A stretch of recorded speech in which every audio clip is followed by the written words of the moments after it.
Thank you. Please take a seat.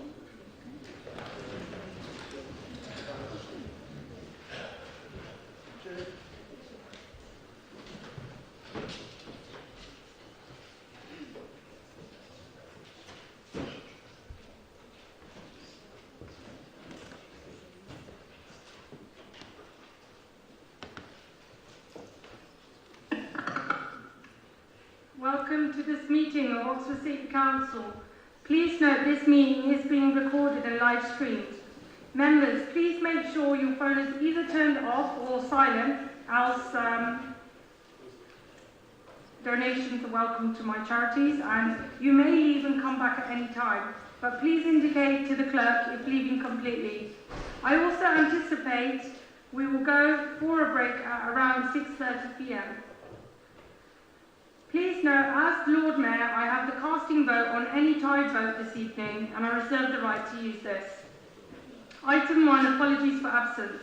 Can I ask the committee and member services manager to announce any apologies that have been received ahead of this meeting?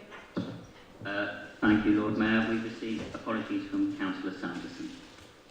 Thank you. Item 2, members, do you have any declarations of interest relating to business in today's agenda?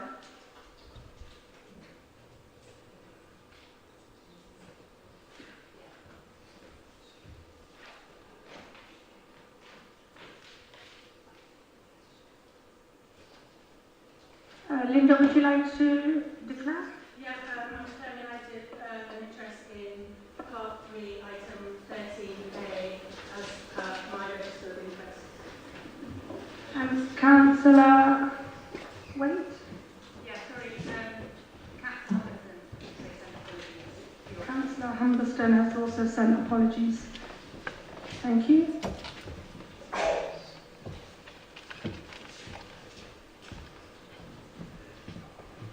And Councillor Thomas?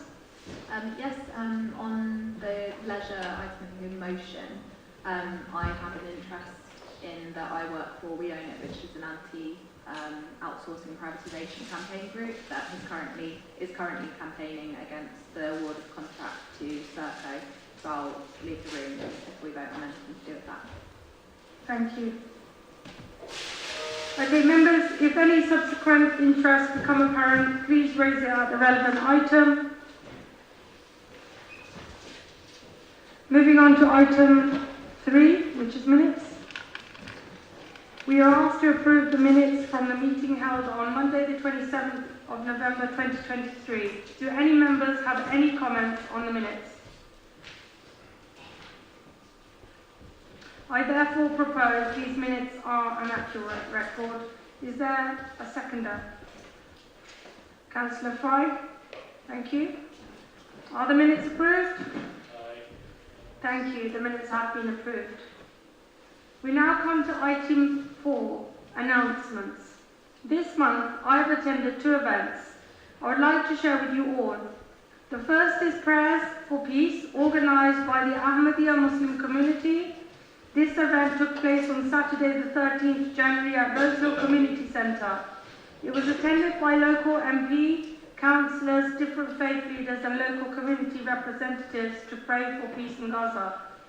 Last Sunday, the Oxfordshire Together for Humanity event was also held and hosted by Oxfordshire Civic Community. Civic officer holders, faith leaders from the county attended this as part of a series of national events, drawing together communities in friendship, understanding and peace to remember those affected by the conflicts in Israel and Gaza and across the world. I'm now moving on to announcements from the leader of the council, please. Thank you very much, Lord Mayor. So just to add that I was also at the Together for Humanity event, and it was a very well attended event, and I thought it was extremely well organised, so I'd like to thank everyone who's involved in it. But the main thing I'd like to make an announcement about is just to say to Council that following the passing information about Gaza at the last Council, I followed up all the actions that required me as leader, including the licence to American Mara. and asking if he would be willing to address the council. As I hope people were aware, he sent through a video, I think there must be a slight misunderstanding. He sent through a video which was a Christmas message, which we did circulate to members. So we did follow that up, obviously, because the request from council was to have something relate to council, and I'm afraid we haven't had a response as yet. So just to remind you all and draw to your attention, that was circulated to all members, and that is the response that we've had so far. And obviously, if we hear anything else, we will let people know.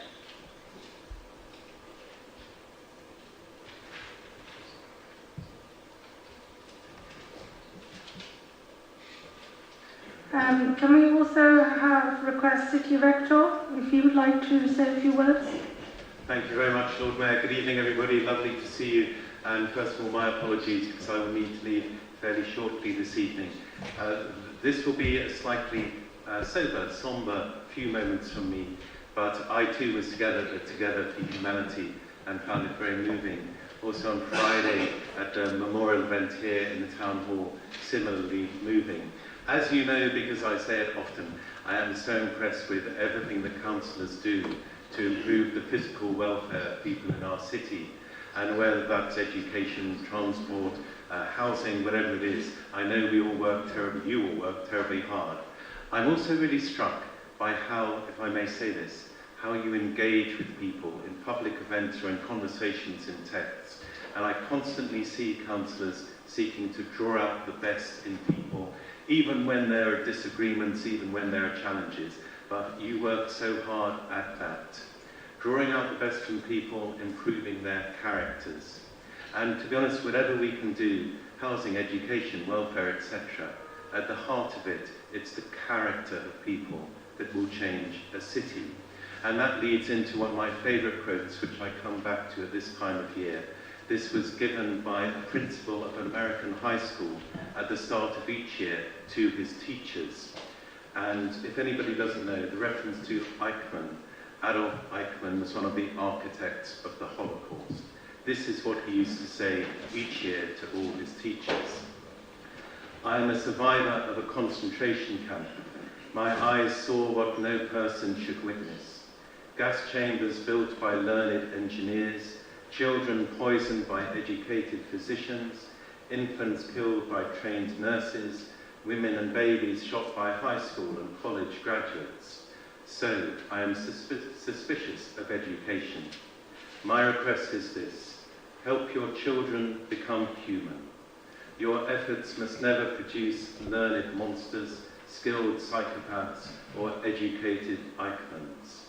Reading, writing, and arithmetic are important only if they serve to make our children more human.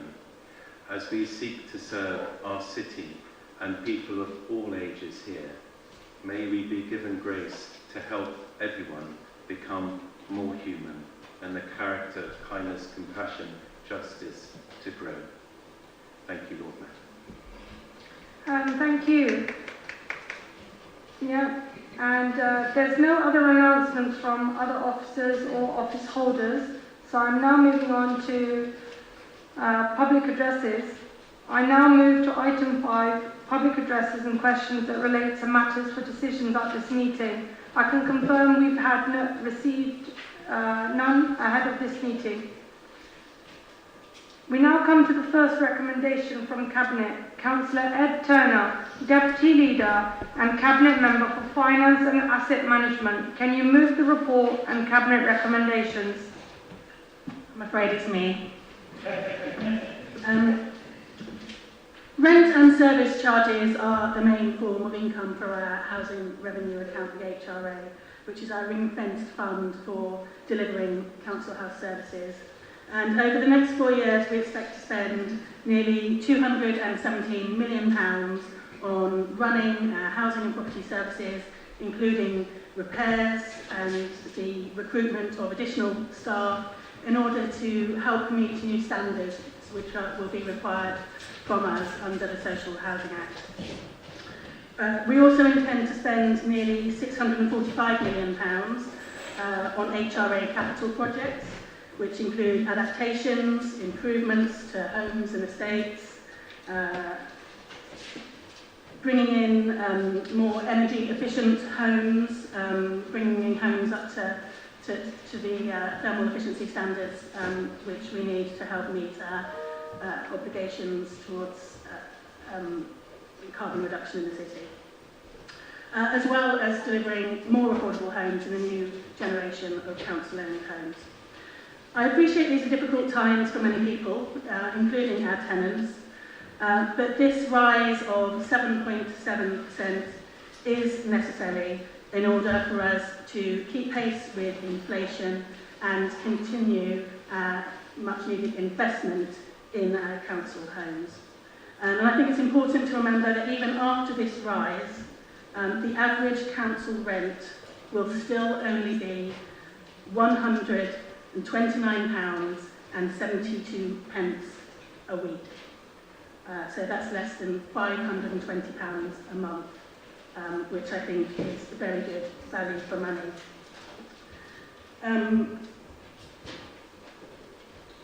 Yes, so as the report is clear, if we agree any rise which is less than inflation, then that will have a detrimental impact on the viability of the HRA and really risks us being able to provide the high quality landlord services to tenants, which I think we would all expect this council to be providing.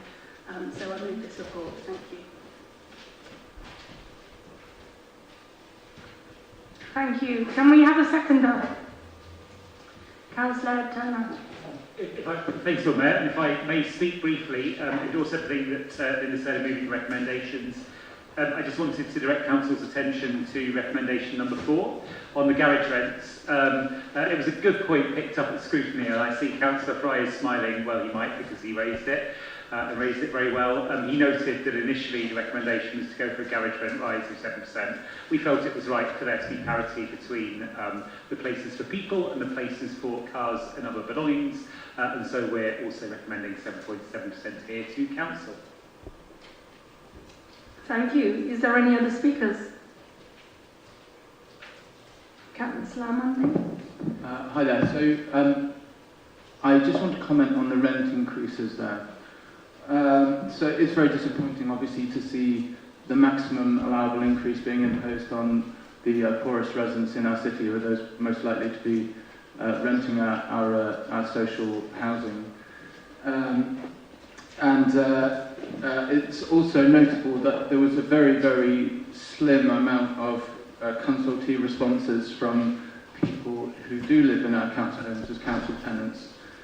So I do wonder if the mover would like to comment on that. But as a result of the fact that this is obviously impacting the poorest people in this city, first of all, for that reason, really, I myself would have to abstain on this report. And I do appreciate that there's a lot of money at stake, but I will have to abstain. Thank you. Thank you. Councillor Smorton. Thank you, Lord Mayor.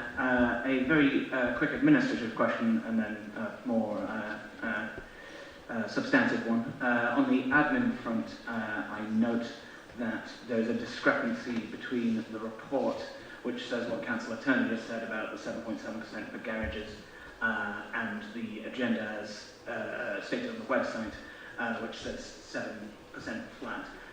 Obviously, it's small amounts in total, but we should cross-check that the right version is the one that's happening. And then the substantive question is, does the question for the proposing cabinet member is, do you agree with me that it is regrettable, deeply regrettable, that the council ends up in this situation, and that what we really needed to see here was central government intervening to prevent the completion of an inflationary spiral, to see central government intervening to say that councils are able to raise their rents by what you might call an ordinary inflationary amount, 2%, for example, and to provide appropriate buffer funding to interrupt that inflationary spiral there, and in particular that we need to see similar commitments and similar promises from the government in waiting, so that we know that we're not going to be in this situation when we come back to this council meeting next year.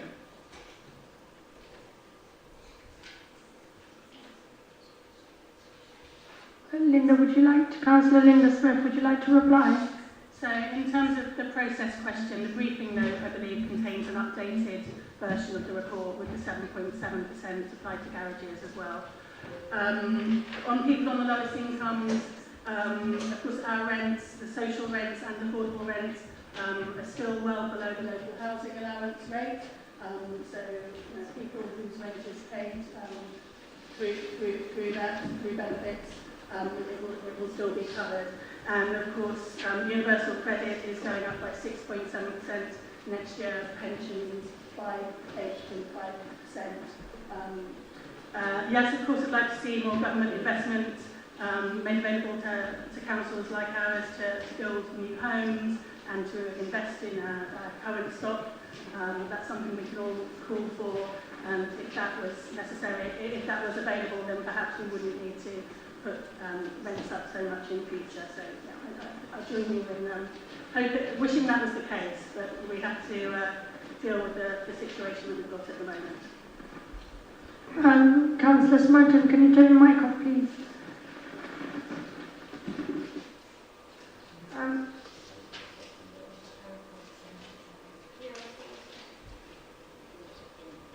Jonathan, can you please clarify the 7.7%?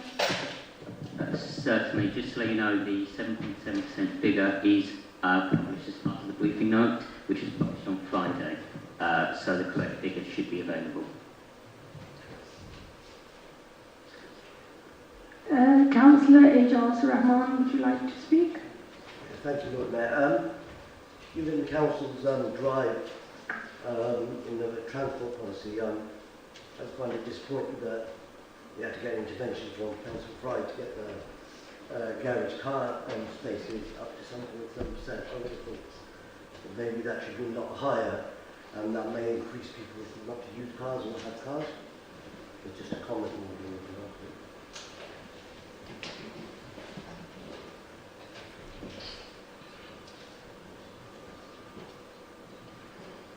Councillor Turner, would you like to respond? In truth, and apologies, I may not have thought that quite right acoustically. We can catch up on it after, but I mean, just where we are with this. We've got the council garages. Obviously, we've got to strike a bit of a balance because it's good to see them used. It's good to get the cars off the roads, and that's great. Unfortunately, sometimes they're not used, and actually the next report will come on to that and some of the opportunities that exist when they're not used. And the truth is as well, modern cars are getting bigger, and so sometimes they just don't, they don't work. One way of looking at it would be we could go for a really stalking increase on the garages, but I think we then have more vacant ones and more cars on the road. Another would be we could halve the garage rents, we get less money, and then we'd probably have more take-up. We just, to be completely honest, the way this came about was that officers had an early stab at what the government guidance was going to be in terms of rent increases, and they went for 7%. In the end, the government guidance was 7.7 for the houses, and James, who's a very wise person, as you acknowledge in your question, raised the point at the scrutiny, and we're always interested in what scrutiny says, and we picked up on it, and we're doing it. The net upshot, I think the net benefit is some £7,200 a year. So that is the full technicolor detail on the garage rents. But if it hasn't covered off the question, maybe we'll catch a word in a break, something like that. Thank you. Councillor Linda Smith, would you like to sum up? Or Councillor Saj Malik, you've got a question. Thank you very much. I got a comment actually, I don't need to ask a question. I think if it was point by point, I would have voted for the garage increase, but I will not vote for the rent increase. And it is a time when the ordinary Joe is struggling for their end meets. And it is a time when the people are really going through very bad economic state. And what we're doing as a council is, instead of giving them a relief, we're making them more burden. And as in her presentation, Linda Smith said, we need to use X, Y, Z money to improve our housing, etc. It's the same council who have many times sat here and basically claimed the credit how they're improving their housing stock. I think instead of telling us where the money is required and try to make a case, if not, because they should not have kind of where I have opposed before, like vanity project, they're going to do the recycled car park front of the ice rink, when you got an opposite £500,000 that is. I mean, they got rid of those vendors by next to the Odeon Cinema, where 90 grand plus year was coming, and the Odeon Cinema is 2 to 3 years far away. So that's nearly £270,000. The Oxford taxpayers are worse off. So if you were doing your competence and not wasting the money, the project I just realized, so that's nearly £750,000 you could have it. So therefore, this is the wrong time to bring this increase. I will not abstain, I will oppose this. Thank you. Thank you. Is there any more questions to those who haven't spoken? My question wasn't answered, Lord Mayor. Oh, okay. On the consultation responses, Lord Mayor. Councillor Linda Smith, would you be able to sum up and answer Councillor Ed Mundy's question? Yeah, on the consultation responses, that is something actually, I think it's something we need to do a lot more of, is tenant involvement and engagement. That's one of the requirements I was referring to when I said about the new requirements for the Social Housing Act, and that's something that the additional staff that we are recruiting into landlord services, that's something, an area where they will be working, so I hope we will be getting much better at that. Summing up, so if I could just remind Council of what I said to begin with, this is about a housing revenue account, a ring-fenced account, with rents coming in, and money can only be spent on our housing services. So it's separate to the general fund. We can't take general fund money, the money that we're talking about being used for the car parks or anything else, and use that on our council homes. We're limited to the money that's in the housing revenue account. It's separate.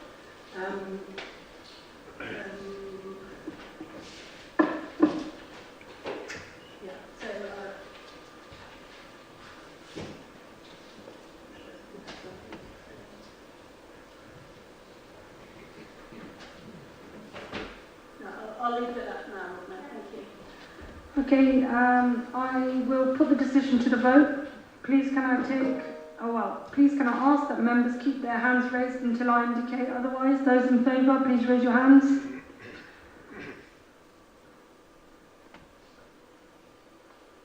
Those against?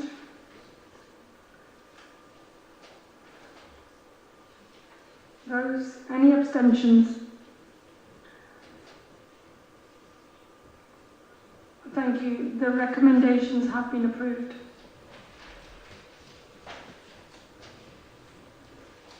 We now come to the second recommendation from Cabinet. May I remind members that appendices 1 and 2 to this item are exempt. If any member wishes to discuss any exempt information, it will be necessary for the Council to pass a resolution to exclude the press and public from the meeting. Councillor Linda Smith, Cabinet Member for Housing, can you move the report and recommendation? Thank you. Yes, I'm very pleased to move this report. This was something before I was on Cabinet. I was an area of work that I was very keen to see progress, and that's because these sites, the benefit of developing is twofold really. It's not just an opportunity to provide much needed affordable housing, but often these backland garage sites, often as we've just heard, a lot of the garages aren't used. They can become derelict and then attract antisocial behaviour, fly tipping, abandoned cars. So I think it's something that it's a really important area of work for those two reasons. So we've successfully applied for over £340,000 from the government to bring forward these 5 sites to get them ready for development. There's no planning permission yet for them, so we don't know exactly what we'll be able to provide there, but we anticipate building approximately 30 new affordable homes. So the sites are Underhill Circus in Barton, Leiden Road in Wood Farm, and 3 in Blackbird Heath. The plan is for the homes at Underhill Circus and Leiden Road to be delivered through the housing revenue account, but we're trying something innovative with the Blackbird Heath site and working with Oxfordshire Community Land Trust. So they will be developing the homes. Something that I was very keen to ensure is that those homes, they will be social rent and they will be allocated through our choice-based letting system. So going to local households in housing need. So with that, yeah, I'm very pleased to move this report.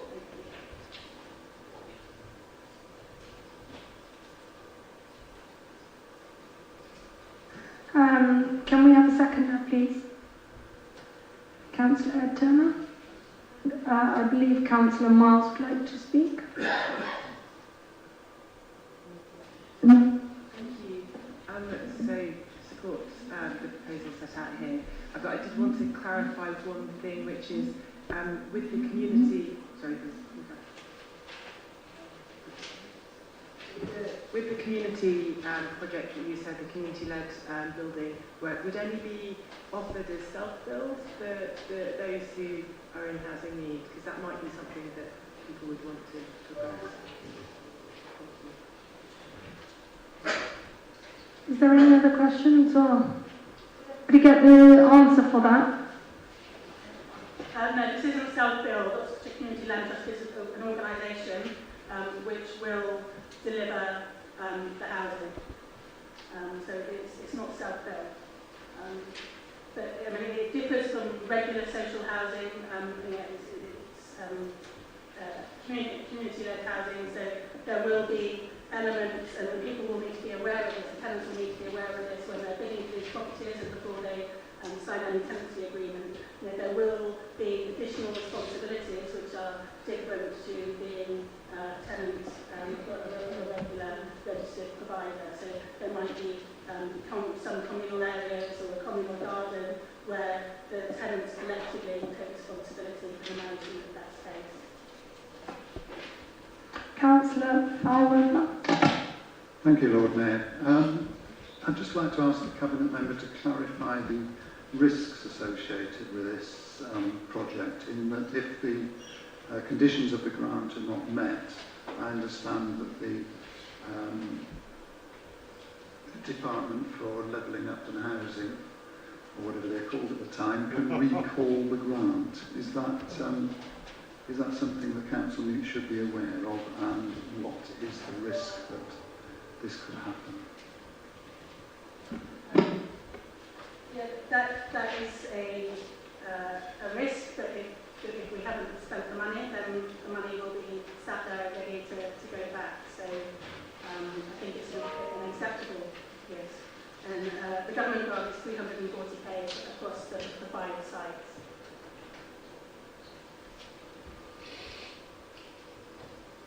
Are there any other speakers for this item? Okay, I will put the decision to the vote. Please can I ask that members keep their hands raised until I indicate otherwise. Those in favour, please raise your hands. Those against? Any abstentions?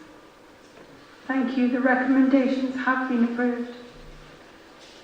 We now come to the Council Tax Reduction Scheme. Councillor Ed Turner, Deputy Leader and Cabinet Member for Finance. Can you please move the report and recommendations? Yeah, thanks, Lord Mayor. With pleasure on this one. So we've long been a local authority who, since the localisation of council tax benefit and the associated reduction, which was passed by the coalition government back in the day, we've maintained full support. We went over to a banding scheme. That's worked well, and it's meant we can spend more of the money helping people rather than on administration. We propose to increase the bands in line with income rises, which seems the right thing to do. So that will give people continued support. I think members will be aware that, unfortunately, this is an area which in future years we're really uncertain whether we'll be able to to afford at the same level. But at this stage we want to, it's a priority for us. It's right to be supporting people on low incomes as much as we can with their council tax, and this is the right way of doing it. So with that I'd like to move the recommendations in the report, and of course I'm very happy to take any questions, comments, anything like that. Thank you. Can we have a seconder? Councillor Susan Brown.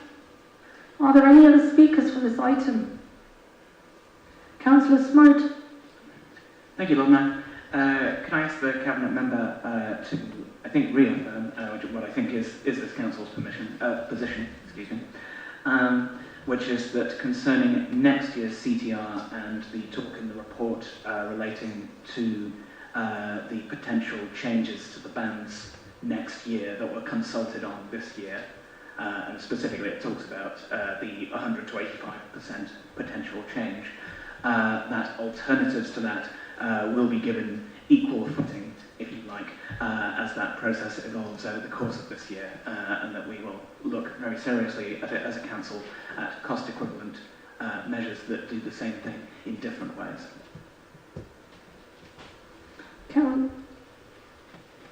Councillor Thomas, would you like to ask the question? Thank you, Lord Mayor. Yeah, I would firstly like to say that this is a really proud thing that we do as a council, the 100% exemption for those worst off, and I think it is something that is particularly vital in Oxford as such an unaffordable city, one of the most unaffordable places you can live in the country. And I would also say that we really mustn't underestimate the difference a little can make. And unfortunately, seeing it going down to potentially 85% in future years, for me, there's a red line there, because that difference is huge for families who are having to make decisions that nobody should have to make, decisions that will affect the physical and mental health of the whole family, but particularly of children, which will shape their futures. I think it's worth thinking about the financial cost of those knock-on impacts. It's worth thinking in not a short-sighted way, but holistically about how important this exemption has been for the worst of people in our city, and to think about how spending money on schemes like this can save so much money in other services. For example, in our housing services, where we spend money on preventing homelessness, we save a massive amount on emergency hotel accommodation. And likewise, spending money on preventing people getting into huge debts can alleviate problems in terms of advice centres, other services that families are going to be using. So I think that it is money well spent to protect that 100% funding into the future, and more importantly, it's just at the heart of what we want to be doing as a council in a city that, as I say, is one of the most unaffordable in the country during the cost of living crisis, when other councils have similar schemes in place. So we will be voting against for that reason, but we respect the commitment to keep the 100% funding in the short term at the very least, but we would like to see that in the longer term as well. Thank you. Any more speakers, please? Okay, so Councillor Turner, would you like to sum up? Yeah, I'll respond to the comments. So Chris asked, and we talked about this a few times, Chris, about the design of the scheme for next year. I mean, essentially next year what will happen is we'll have a financial envelope which is projected, this is relevant to Imogen's point as well, we'll have a financial envelope projected in MTFS, and we will then work to design a scheme, and absolutely we'll try and design it as best we can, and we certainly wouldn't say it's got to be 85% maximum reduction for everyone. No, absolutely open to looking at the bandings and how that all works. It will set a financial envelope that we can afford, and then we'll work to that. I mean, a couple of bits. I mean, one to Imogen, I would, before voting against this, I would look quite carefully at it's the recommendations that we are voting on, and the recommendations relate exclusively to the scheme next year. So it would be a shame if in seeking to make a point, which I'll come on to if I really sympathise with, about the scheme in future years, you voted against the full council tax benefit scheme for next year. That is what we are voting on today. In terms of where we are in the process, I mean, it would clearly be, this is something we are contemplating only with the greatest reluctance. With this, and indeed a couple of reductions in the communities area, I've certainly said that if we got a better financial settlement, I would like to see those being areas that we would change and we would make a different recommendation on.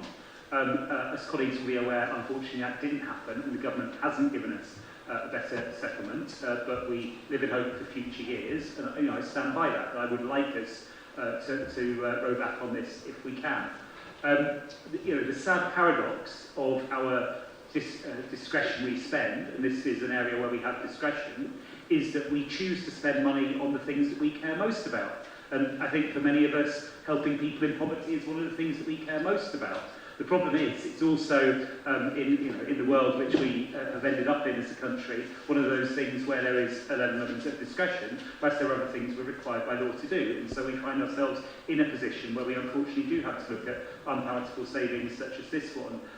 We are absolutely open to alternative ways of saving money if they can be found. That would be great. But from what I've seen, and the really hard work that officers have put in, I don't think there are going to be easy savings options to come up against this. But that's for next year. As I say, for this year, what we have is an even more generous, because of the increase in the bandings, an even more generous scheme than we've offered previously. So with that, I do hope Council will vote unanimously to support the recommendations which are tabled now.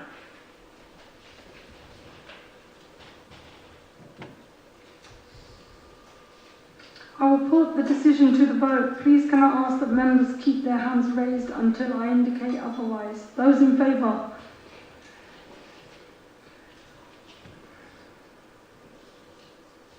Those against? Any abstentions?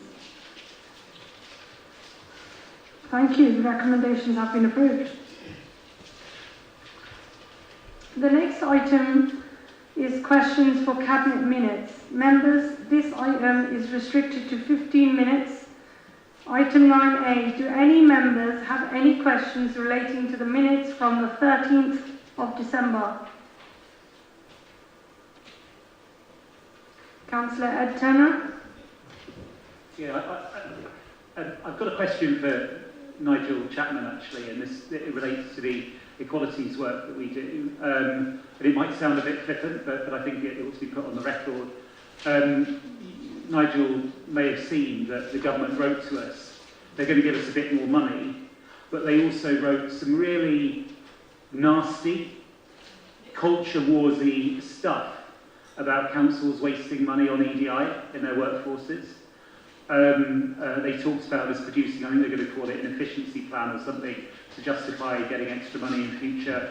And I think what they wanted us probably to do, and the hint there was that we would say ways in which we would pare back our work on EDI in order to save money. So my question to Nigel is he as repulsed as I am by this tone taken by government ministers? Does he think that actually investing in having a diverse workforce is the right thing to do? And will he not be thrown off course by this rubbish coming from central government? It's nice that the member gives me a good strong steer on the answers expected. Absolutely. I mean, it is the cheapest shot imaginable, playing to the Tory right, to make a very small addition of funds, and it is a very small addition of funds, I suspect, contingent upon cutting back on our EDI work. It's absolutely central to our vision for the city. It's central to our vision for the kind of workforce we want. It's central to our belief in equality and diversity and inclusion. And therefore, I will not be deflected one iota, frankly, by this government, or anything very much, but least of all on this. Thank you. Is there any other speakers? Councillor Miles? May I just, for the record, just to congratulate the work, therefore, of the Council and all of us in progressing its work on diversity and inclusion. And for the record, just want to state this is the first Council meeting that we have had where we have proudly had pictures on the wall, increase the representation of women in the Council chamber, and I think that's something we should all be proud of, and it reflects the ethos of the Council. So I think congratulations to all of us.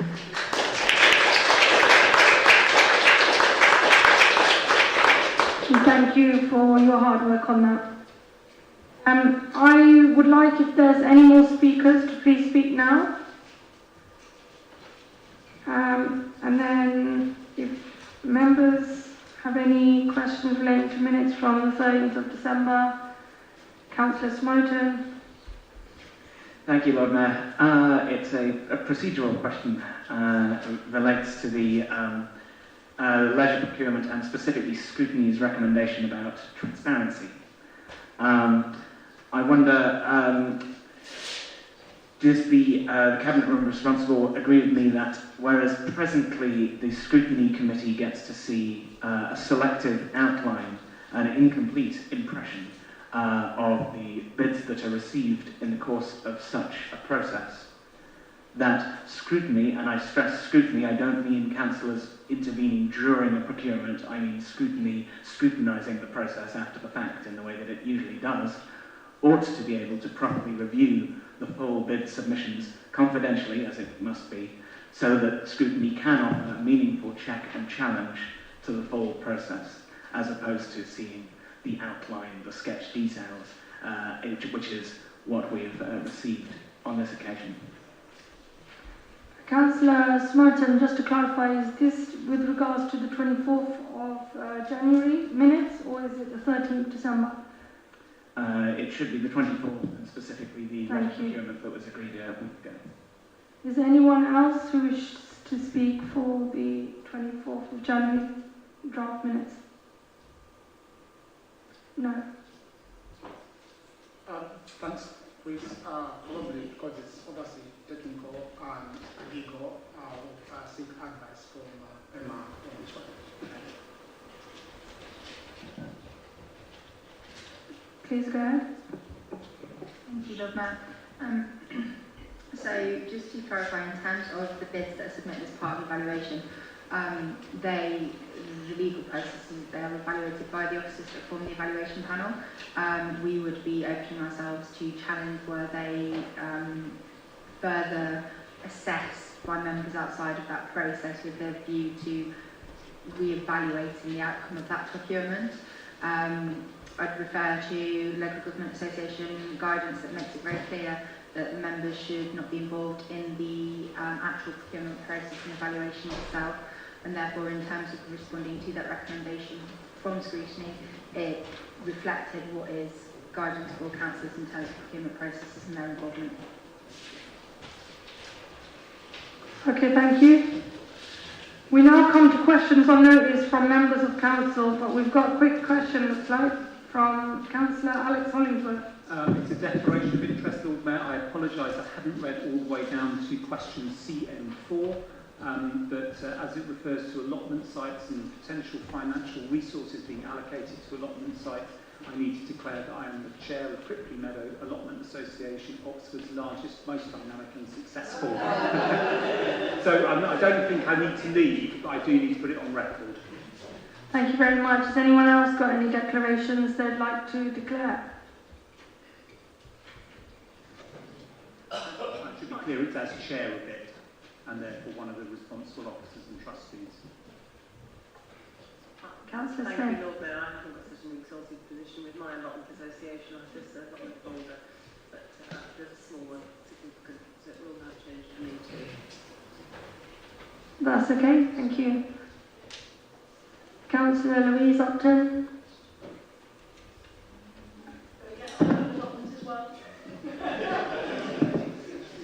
Any more allotments? No, we don't need to know any more allotments. That was it. I'm just joking. Okay. Sorry, I don't have an allotment. I'm part of the community group. I don't know. That's fine. That's fine. Thank you. Okay, so we now come to the questions on notice from members of council. I will begin with questions for the leader of the council. Councillor Miles, do you have a supplementary question regarding the Christmas tree? Yes, thank you very much. Thank you for providing a response on that. But if you're unable to the breakdown of the cost of the Christmas tree. I wonder whether it would be able to be circulated the cost of the overall festive lighting for the city. And then specifically you state that some other city centre locations were explored but weren't, it wasn't possible for these to be proceeded with. Which were those other locations, please? Thank you. For instance, one of the other locations that we looked at was Carfax, to see whether there was anywhere particularly cited there. There were a number, as I understand it, that were discussed with county council officers and looked at from the city council's perspective to see, as set out in the answer to the question, whether they met the various requirements, which obviously include the power supply and access, but also obviously not causing any problem with blockage to CCTV or highways and so on, and sight lines and all of these incredibly complicated things that I learned as I did a walk around with the very helpful city centre management and events teams that we have to look at when we are citing a Christmas tree. You wouldn't believe the number of things we have to take into consideration. And I think part of the problem was that it just became apparent fairly late in the day that it wasn't going to be possible to cite it in a normal place in Broad Street because of the new arrangements of the market. So it is being looked at for next year. The whole contract is being looked at for next year in terms of lighting. It's actually up for tender. So that is something that is being looked at and around. I did a very good walkabout with guys at the City Centre Hackathon with that team to try and make sure that we get an even better display of lights moving forward and that we have the kind of decorations that we want to see in the City Centre. Thank you. Councillor Gang, do you have a supplementary to your question regarding the overnight tourist levy? Yes, please. Thank you very much, Lord Mayor. Thank you to the leader for a very full answer. It's good to see that the council is pursuing many of the things that were recommendations in the scrutiny tourism review, which was, I think, 6 years ago now. It was, of course, a model of wisdom and insight since I shared it myself. Specifically, is council actually working, with a group of other councils of similar cities to lobby government? We haven't, I don't think we've set ourselves up as a group to do that. I've certainly had plenty of conversations with other council leaders on this particular topic, and we have looked quite closely at what some other councils have done. And actually, I was having a further conversation with somebody I had first met and discussed this with from Bournemouth just this weekend. So I think that there is more that we need to explore. Because there are a couple of options which exist at the moment that we could follow up.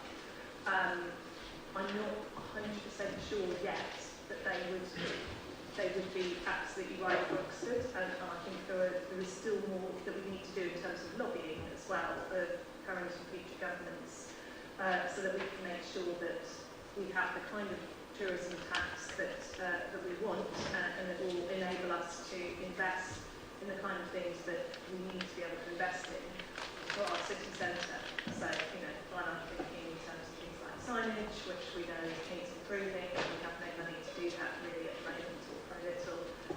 But also, ideally we'd be able to put more money into public toilets in terms of maintaining them and potentially building new ones. But again, at the moment we do not have the funds to do that.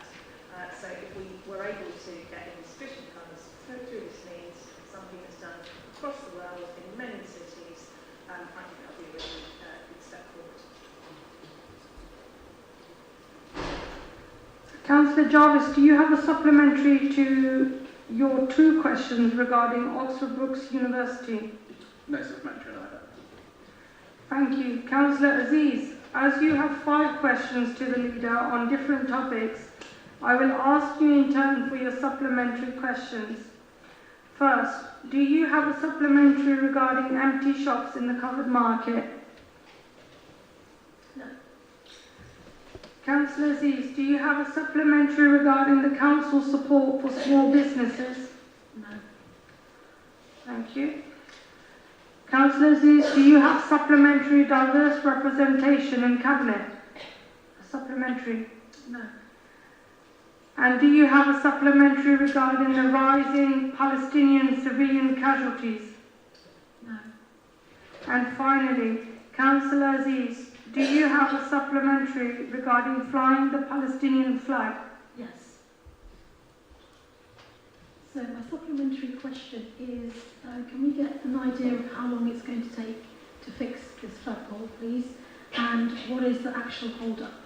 And when was it first discovered that the flagpole was out of action? Because obviously this flagpole is used to fly flags for different occasions, so I find it concerning that the fact that this flagpole is out of action was not, excuse the pun, flagged earlier, and I would like to get clarity on how long it will take for repairs to take place, please. And the reason why I ask this question is because there is concern among some residents in our city that this council is trying to fudge flying the Palestinian flag. So I think for accountability and transparency, we need a clear response to this question. Thank you.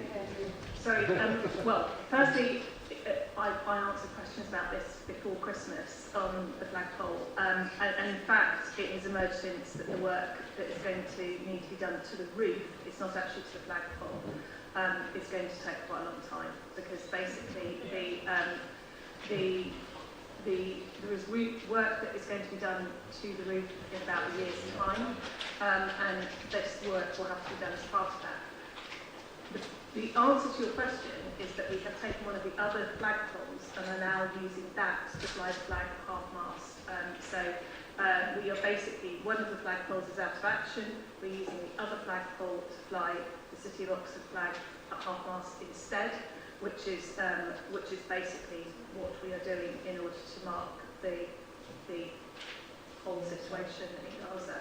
So that is the answer to the question. And obviously, that flagpole was previously flying the Ukrainian flag, that has been taken down in order to do this, and we will have to vary the flags until we are able to repair the roof, but it is not safe for staff to access the flagpole at the moment.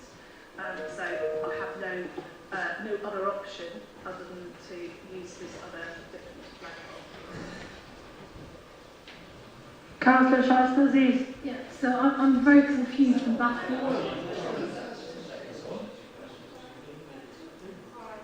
I think you don't get supplementary twice, sorry. Answer my question though, because can I come back to that point, please? But my question not being answered. Is it possible you can email that? Yes, of course. Okay.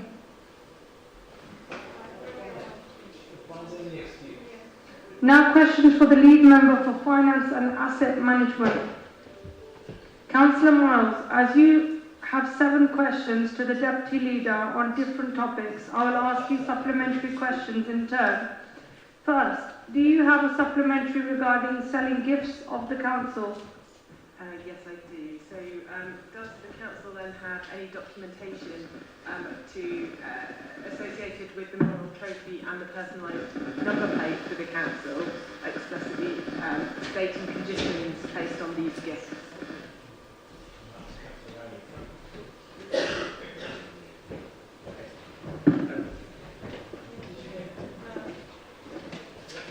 The councillor will probably not be surprised, but will be reassured to hear that I don't keep them about myself personally.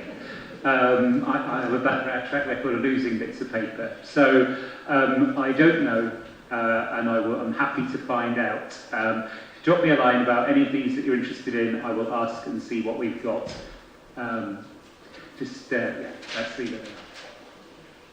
Do you have a supplementary regarding existing and future flooding costs?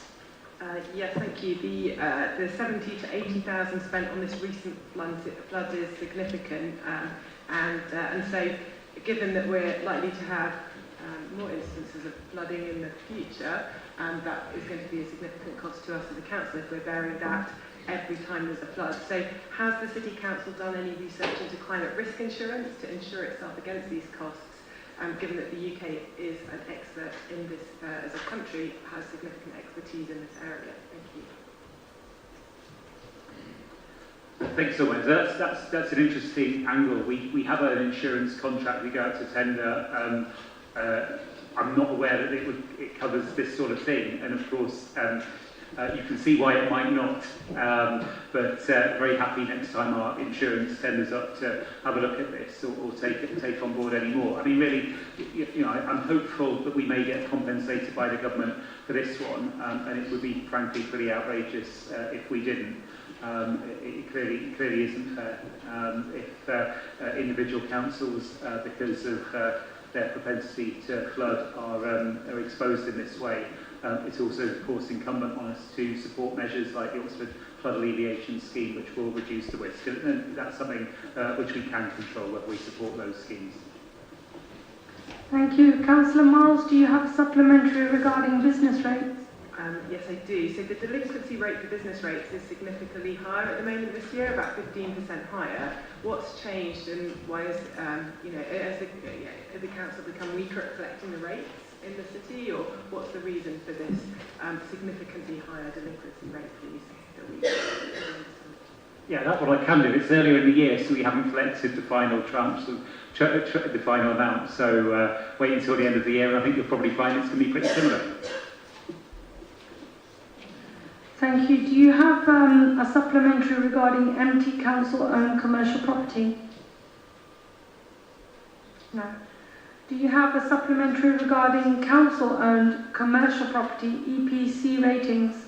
Yes, I do. Do you think it's acceptable that if you exclude these commercial properties, the F and G, which are exempt, that you have a 71% of the council's commercial building stock rated EPC D and E, which is 3/4 of all commercial stock in the city? Is that acceptable? It's an interesting question. Is it acceptable? I mean, that goes back to future budget, to previous budgets, and I mean, I don't recall a lot of spending changes proposed by other groups saying, well, we'd rather you didn't spend money on this thing because we'd like additional investment in commercial properties. In fact, if anything, I seem to remember the commercial portfolio was rather looked down upon, an investment in that in previous budget rounds. But who knows? Maybe it'll be different this year, Lord Mayor. I mean, it's a statement of fact. It is where we are. We have to invest in our commercial portfolios. We're guided by our asset management plans in doing that. We will do what we can, but I suppose I don't make an apology for not making investment in our commercial property the primary focus of all of our investment. We've got lots of other things that we're doing in the climate space, and also lots of other calls on our scarce funds. So we'll do what we can, and of course it will also guide our choices in the future when it comes to investment decisions and indeed property purchasing decisions. It reflects the situation that we're in. Thank you. And do you have a supplementary regarding Summertown public toilets?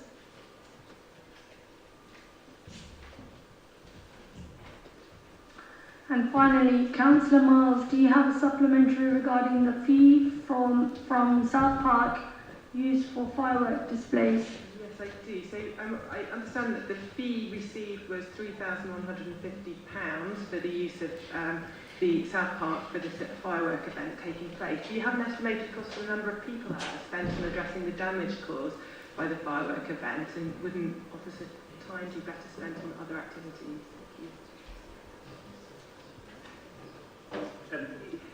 So I'm afraid the South Park firework lead on this. Cheve is, I don't know if Cheve, Lord Mayor, if you'd be happy for Cheve to respond to that supplementary. I'd be happy for Councillor Cherry-McConaughey to respond. Sorry, I didn't get to the question. Okay, so the people hours. How much? So we've got a cost that we received £3,150 for allowing this firework event to take place, but because of the damage caused, there was a significant amount of time that I believe has had to be spent by officers on addressing the complaints and the remediation. Basically, was it worth it? Yeah, for South Park. And You know, what is the estimated cost of the people time? Because that's a resource spent thing. Thank you so much. Obviously, we have provided a response there.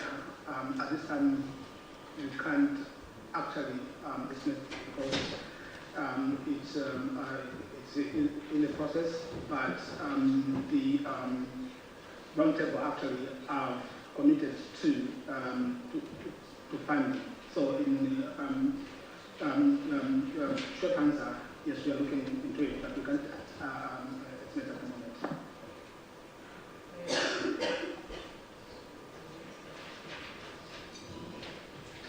Councillor Pett, do you have a supplementary question regards to Meadow Lane car park?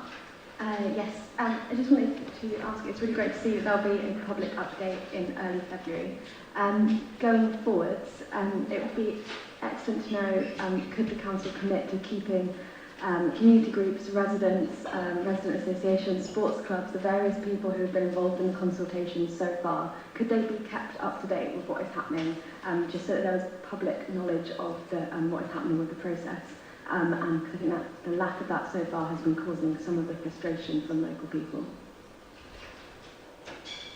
Yeah, I think it's a really fair challenge, Lord Mayor. I think the difficulty is with this that an important regulatory authority, if I put it like that, has got a different view, and I think sometimes officers would want to try and get where they can sometimes first without that being in the public gaze. So before you sort of circulate an update saying, you know, this particular thing has happened, and then everyone gets quite passionate about it, sometimes you try and resolve things smoothly, and I think that will explain some of the radio silence. And also, sometimes officers need to be clear what the options are and need to scope them out. So, for example, before going in saying, we're going in for a planning application, you want to have gone through, you know, the pre-app, and you want to be sure that that was a sensible thing to do. But I do take on board the feedback, and I think we should bear it in mind. While it may not be possible to give a sort of running commentary on something like this, we do need to keep people informed. I think that's a fair challenge. But as I say, we tend to talk about this a bit at council meetings. I'm very happy to pick up questions in between them as well, and we'll always try and respond courteously and thoughtfully. Thank you. Now I shall take the questions for the Cabinet Member for Leisure and Park. Councillor Miles, I will take your supplementary questions in turn. Do you have a supplementary regarding cycle parking at the city-owned parks? Do you have a supplementary question regarding use of park contract requirements? Councillor Smoten, do you have a supplementary question regarding South Park remediation? Yes, Lord Mayor, thank you. What is your current intended approach to the same event next year? We are in discussion. We haven't concluded yet. Councillor Morris, you have 2 questions to the Deputy Leader, and I will take your supplementary questions in turn. Do you have a supplementary regarding allotments, sites, asbestos? Yes, Lord Mayor. I just wondered what the situation is with the report that I made some weeks ago with regard to broken asbestos in Court Place Farm allotments that was strewn across the park. I didn't receive a response, and I was just wondering whether that was a significant concern to yourselves to take any action on it. If it is specific, then I will follow that up.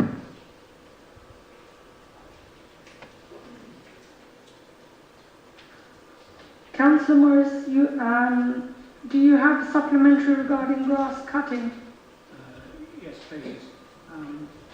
So if the grass cutting is, if you're unable to fund the additional cost of removal of the grass, can the council confirm, will they still follow the same policy of just cutting the grass at the end of the season and just leaving it to rot in big piles, or will they revert back to cutting more regularly so that it's not so thick and it spreads out more evenly? I mean, I don't know which policy would be better with regard to benefit to our plans. Thank you so much. Grass cutting measures covers across the portfolio, so I'll refer this one to my colleague Nigel from the ODS to answer. Councillor, there are basically two verge cutting regimes going on here. There's the one related to biodiversity. You have the list of grass cuttings there, and then you have where the grass is being cut once a year, and then you have the rest of the verges will be cut twice a year. Now, the reason why I provided that the budget being in part of our budget is approved, because as you know, the background to this is that the county council used to fund far more cuts of verges in the past.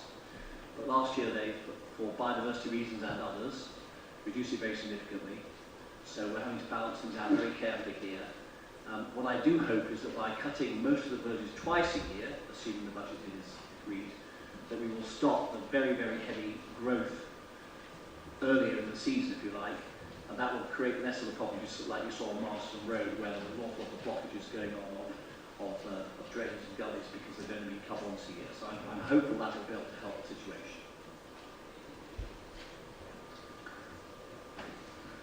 Thank you.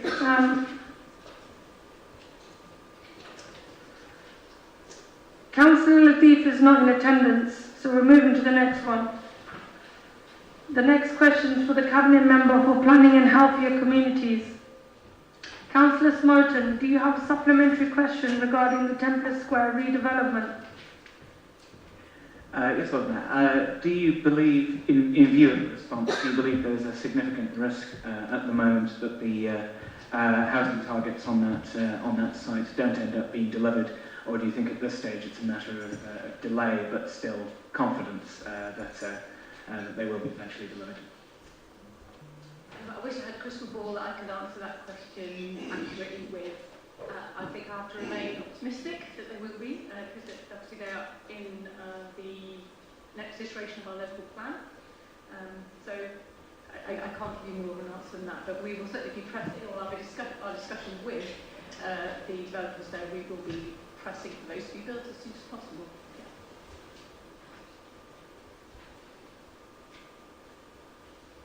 Councillor Fairweather, you have 3 questions to the Cabinet Member, and I will take your supplementary questions in turn. Do you have a supplementary regarding gardens being lost? Councillor Fairweather, do you have a supplementary to your questions regarding SUDS? Do you have a supplementary to your questions regarding contractor site access damage? Yes, I do. What I've asked for here is discussions with the county council as to how it might, as the Highways Authority, put in place measures to its consideration of planning applications. I don't see anything in the written response to say that any discussion is proposed or indeed happened in the past.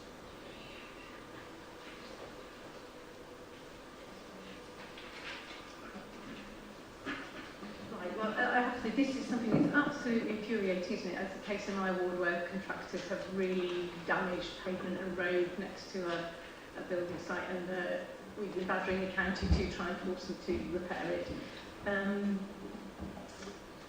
But I think that our legal powers are what they are, so we can ask the county to improve their enforcement of remediation works after a building has occurred, but there's not a lot more than that we can do. I will undertake to do that. Yep. Thank you. Councillor Latif is not in attendance for the next question, so I'm moving to the next one. Next are the questions for the Cabinet Member for Citizen Focused Services.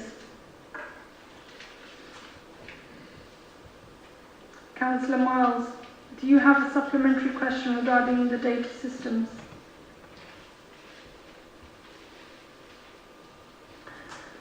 Councillor Fairweather, do you have a supplementary question regarding the housing management system? Yeah. Given the well-known scandal surrounding the Post Office Horizon system, I'm a little disappointed to see that the council is relying on internal audit. Could I ask that the cabinet member considers having an external audit, given the large amount of financial transactions that this system processes? Well, I think that's making a supposition, frankly, that the internal audit will not do a good job. There's no reason really to think that. So I think that this is a proportionate response. Of course, you know, in regard to complicated housing management systems and IT systems, you never rule out the issue of using external auditors, but I don't think it should be part of the course also. That's an overwhelming case, and actually, based on the answer here and the system controls in place, and the level of scrutiny going on, I don't see the case for it at the moment.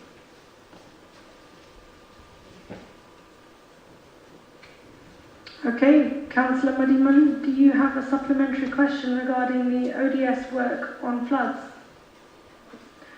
Councillor Pegg, do you have a supplementary question regarding driving to household waste management recycling?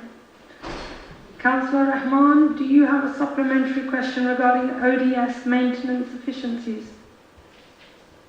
Yes, I do. Thank you for the responses. Can you hear me now? Thanks for the responses, comprehensive. So in your opinion, are ODS efficient? Yes, in a word, I think they are efficient, and actually when you look at the response from tenants in our council houses and flats to the speed and the quality of repairs, it's a very high figure. So you've got to put that also alongside the answer I gave you before. That doesn't mean everything is perfect, far from it, there are always things that can go wrong, but from what I see, given the sheer scale and volume of the repairs being done, and I compare that with the number of cases that I've raised with me personally, where people feel dissatisfied, it's a very, very tiny number in thousands and thousands of cases, so it's not 100% perfect, but it's a very, very good story. Councillor Rahman, you have two questions to the Cabinet Member, and I will ask in turn for your supplementary questions for culture and events. Do you have a supplementary regarding Cowley Road Carnival? Yes. Is that the first one? Okay, would you like to have a question in regards to South Park damage? Yeah. I'm not sure if it is towards Jemima anymore, seeing as Shirley's been answering the other questions. Seeing as we've got 3,150 for the event, and the cost, I know that we haven't got a cost, but just by looking at the sheer amount of damage that was caused, it's going to be above that. So, in essence, it's going to cost us more to have the event than we actually received.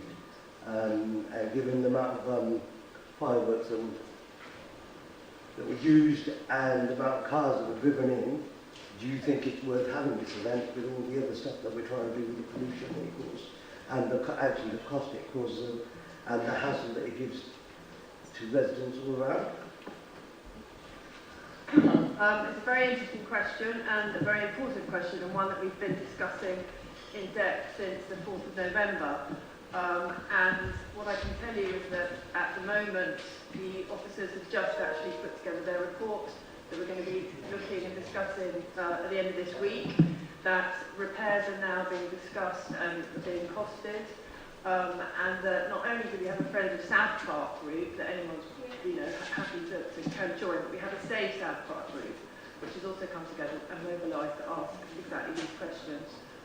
So we have to really now look at what we can do to repair the park, and going forward what sort of fireworks we're going to enable to take place. Councillor Rahman, do you have a supplementary regarding Cowley Road Carnival? Yeah, thank you. So it seems like where we're at with the carnival is where we were precisely this time last year. So do you think that it will go ahead? And is there anything more that we can do as a council to try and get it to go ahead, given everything else that's going on, to get the community to get joined up together would be really important, and I think that we need to, instead of just diverting the organisers towards grants and other fundraisers actually put a hand in our pocket and make this happen this time, especially with everything that's going on, bringing all the communities together. Oh, the question is, do you agree with me? My understanding is actually things are looking up at the moment, and that the fact that there's a new chair of the County Carnival who has now put in this application to the Arts Council is a huge plus, and actually this wasn't the case last year. And if anyone knows of any organisations that like to support the County Carnival, then that would be terrific, because obviously we're very keen for it to take place, because it is a huge landmark event every summer. And finally, questions for the Cabinet Member for Housing. Councillor Goddard, do you have a supplementary question regarding rented housing inspections? Councillor Miles, do you have a supplementary for either of your three questions regarding Green Square Accord? We'll test this, Mike. Is the Council satisfied with the level of communications and responsiveness by Green Square Accord to residents when they have a complaint? Thank you.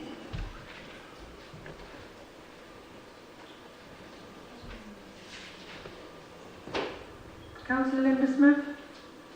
Yes.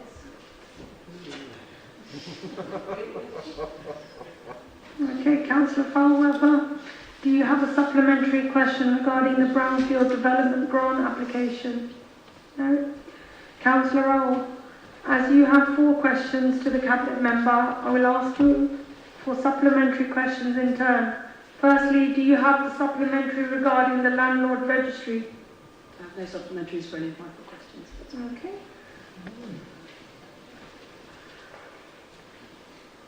Finally, Councillor Jeffrey Marbini, do you have a supplementary question regarding Castrol Crescent garages?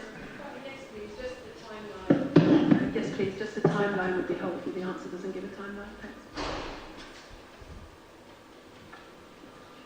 I don't have a precise timeline. The survey work into the approximately 200 small sites is taking place. We want that to have that ready so that we're ready to learn from the work on small sites, that we are progressing and able to take advantage of any future investment or funding opportunities. But I don't have any timeline I can give the Councillor right now beyond that. Councillor Rahman, would you have a supplementary question regarding community centres? Okay, and we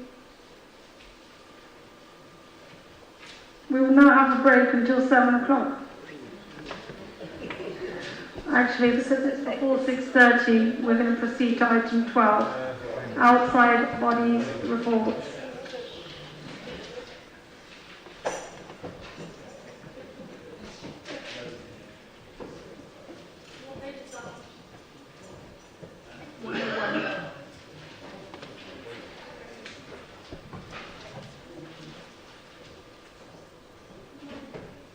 Okay, so we now come to item 12A, outside organisation report for the future Oxfordshire Partnership.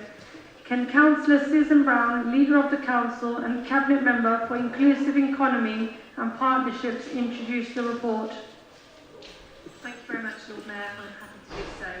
So annually we bring reports to Council on all of the partnerships that we take part in, and I've brought, as a member of the Future Oxfordshire Partnership, reports in previous years on this particular august body. This year I'm doing it as the chair, because the chair alternates around the leaders of the various different councils that make it up.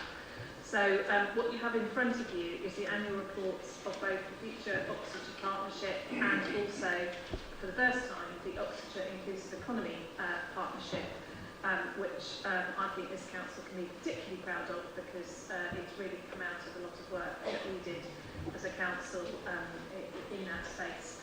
And it's spreading a lot of the really good work that we have done as a city council in terms of trying to push an inclusive economic agenda, from everything from the Oxford Living Wage to trying to make sure that employment practices employers across the city and the county are good ones and are genuinely inclusive to people who might be quite far away from work and need a bit of extra support.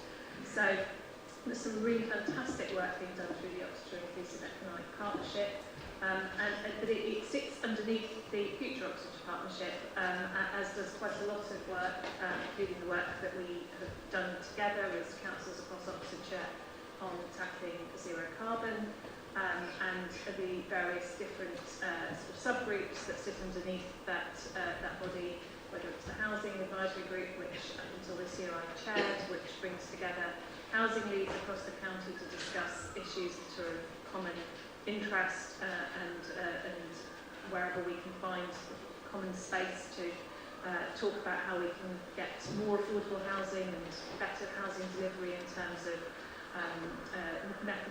modern methods of construction and so on, whether it's the Planning Advisory Group, which has just reformed itself and is now again trying to work together on planning things, or the Environment Advisory Group, which is doing some really important work, trying to make sure that all the time we're not sort of doubling up work, because there are various different bodies working in this space. So we've got the Zero Carbon Oxford Partnership, we've got PASCO, which also sits underneath this, which is the county-wide body on this. So there's a lot of good work that's being done, and I think that there's a lot of interesting things in the report, and I'm very happy to answer any questions. Okay then, do any members wish to speak on this item? Councillor Miles. Thank you. I should note that I am chair of the Fox Scrutiny panel, and so I'm aware of some of the issues that have been coming up. I'd first of all really like to extend my thanks to Councillor Brown and also the officers here that have been supporting the chairing of the FOP since July this year. I think Fox Scrutiny in itself has contributed to many of the recommendations, and I know people in the room here have been part of that, and so that has really, I think, strengthened, for instance, the refresh of the strategic economic plan in terms of ensuring it's sustained, related to the sustainable development outcomes that the FOP seeks to achieve. There are two challenges that I just want to raise, and more, they're not questions to yourself, but just so that the room is aware of some of the issues that are coming up from the scrutiny side. One is around the late delivery of some of the documents, which is out of the control of the officers in this room and Councillor Brown, but just quite often there isn't sufficient time for the panel to have adequate oversight and review of the documents because they come the day before the actual meeting itself, and they're quite voluminous. There's a lot of them. And then the second issue that has emerged is different levels of expectations regarding the role of the scrutiny panel for the FOP and its relationship in terms of, in terms of both the purpose in scope of the evolving role that the FOP plays. And so the main issue there is what's in scope of scrutiny. Is it simply the agenda items before the committee for each meeting, or whether the panel is able to provide scrutiny more broadly on topics that are related to the role of partnership working between the councils and how these areas contribute to sustainable development overall. So that's sort of where the tensions lie at the moment, and that has created some challenges. It hasn't stopped recommendations being put forward and then being taken, but I just think it's important that we're aware that that is an issue, and hopefully as we get forward in the next municipal year, some of these challenges will be resolved as it becomes clear what the role between FOP and Fox Scrutiny is. So maybe Councillor Brown would like to reflect on that, but I think it's important that we acknowledge that as a change. Councillor Brown, would you like to respond? Yeah, I would, thank you. And I'd certainly like to thank Councillor Miles for her work as Chair of Scrutiny, which I know has often been challenging. So, I'm also aware that there is a review proposed into the remit of scrutiny, and I think, to be honest, I think it hasn't been as clear as it could have been in terms of the kind of the framework in which you have been working. I think where it has become increasingly problematic is where scrutiny has chosen to comment on matters which are partnership working, but which aren't really under the remit of FOP. I mean, I think there could be a case for FOP scrutiny to be talking about things that are under the remit of FOP, but not necessarily on the agenda. But if they're not even under the remit of FOP, then I think we have got ourselves into a bit of a pickle, and I think that's where we are in terms of the last lot of recommendations, which were therefore not accepted by FOP. So I think it's right that there is a review of the FOP scrutiny coming up. I think we all need to find a better way of working on that, because it's frustrating with scrutiny if they end up having discussions which are then not really going anywhere because FOP can't take them. So I think it's right that we need to get that in a place. I am concerned to hear about the late arrival of papers. I wasn't aware of that, so I will take that up with the officers of the FOP who, as you I think alluded to, are not actually officers of this council but of a different council. So we need to make sure that that's not happening, because that's not fair to you and it's not fair to other council scrutiny. So we're going to have to take that away. Thank you. Councillor Sarge Malik. Thank you, Lord Mayor. My comment and question is around this net zero carbon reduction sector partnership. The partnership is very important, but given the views and the decision of the Mayor of Manchester on the ZEZ, where he says there's no scientific evidence to do the reduction of the zero emission zone, which obviously our council, your farmer blessing won the award on it, etc., which I always believe it was the congestion charge rather than ZEZ what it stands for. So would you consider withdrawing your support because there's no scientific evidence where you can basically reduce carbon emission around the city centre? Would you agree with the Mayor of Manchester? If not, why not? I have to say I have literally no idea what you're talking about. I'm sorry, I just don't understand where those comments are coming from. So, do I think that we need to take action in the city to tackle emissions? Absolutely.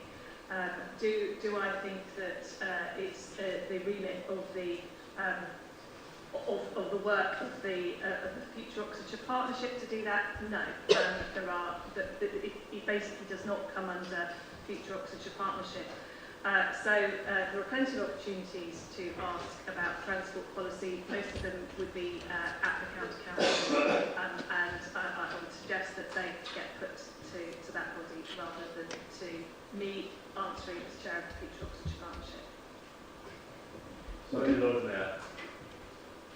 Let us come in. Yeah, no, I appreciate that, but you are our leader and you represent us as a partnership. When you said you don't know what Okay, then. I think it is what the Councillor Susan Brown is saying, that it's got nothing to do with the report. So if there's any further follow-up, I would kindly request you to email. That's fine. Is that okay? Thank you. Does anyone else have any questions? Because I am looking out for you.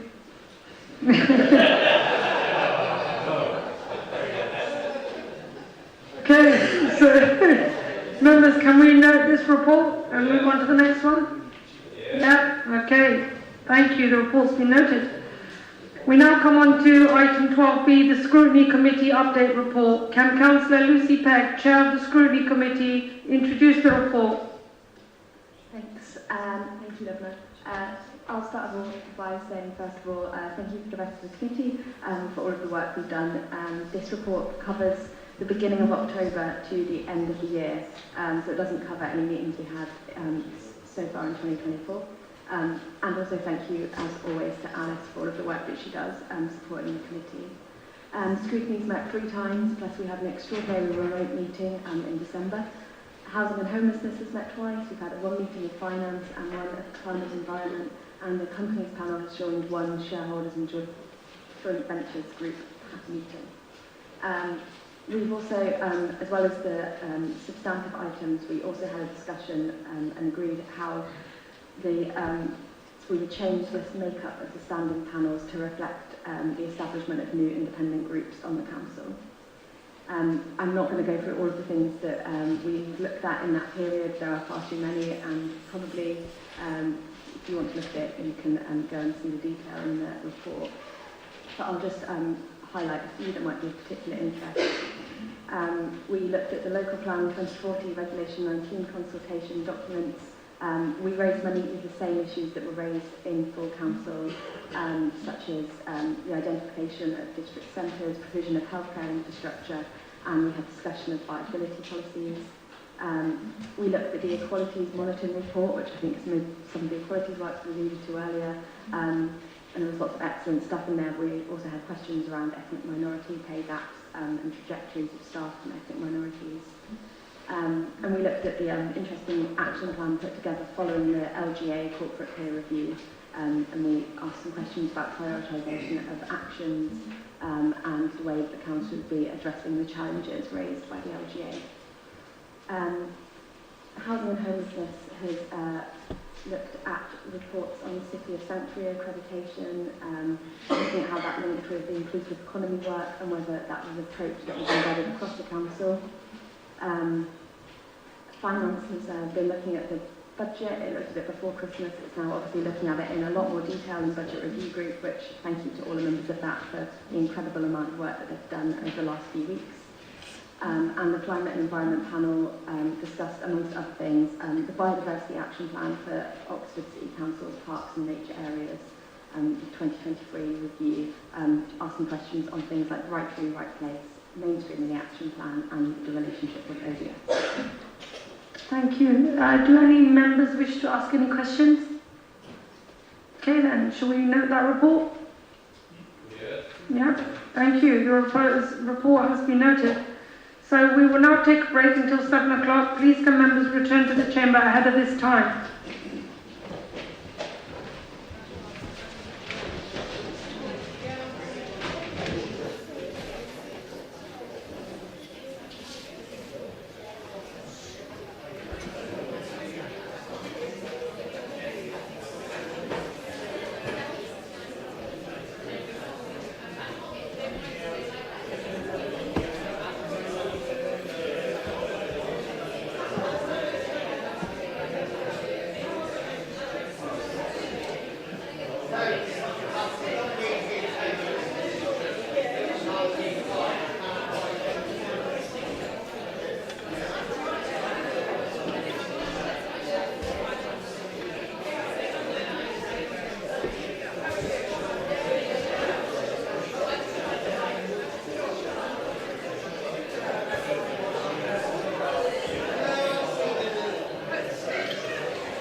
I've read it.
Yes.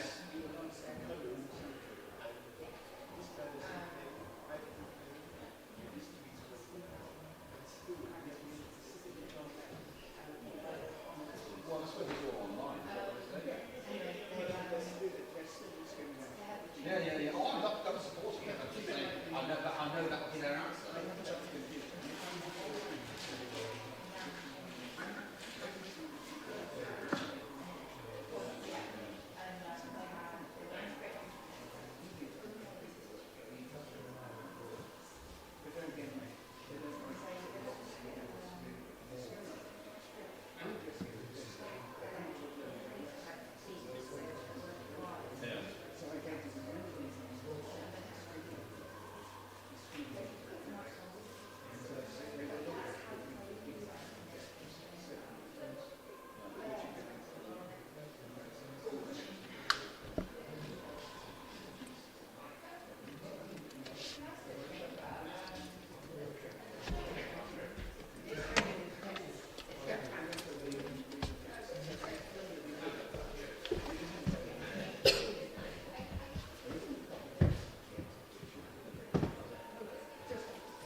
Part 2 Council meeting, 29th of January 2024.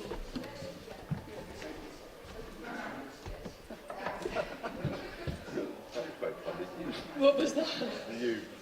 Identical. Yeah. It's just because it's audio and I don't know always what the files are, so it just gives me a chance to find out what I'm working on. Absolutely.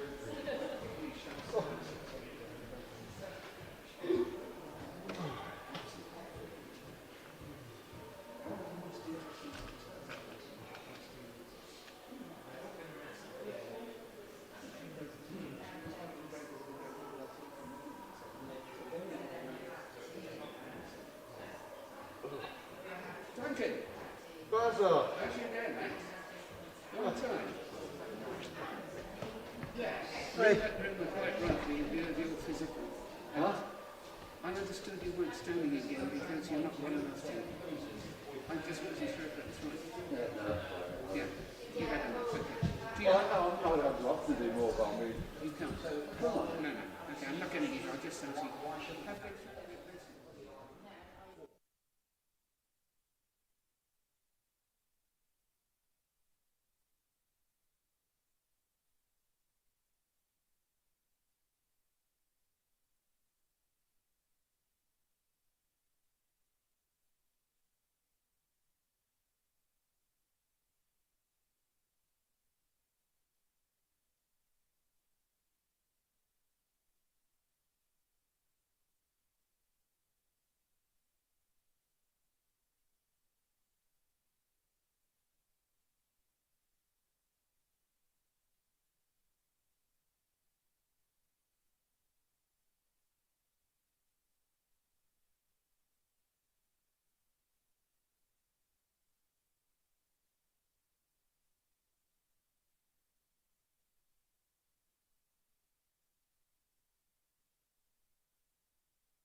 Thank you. Please, members, take seat.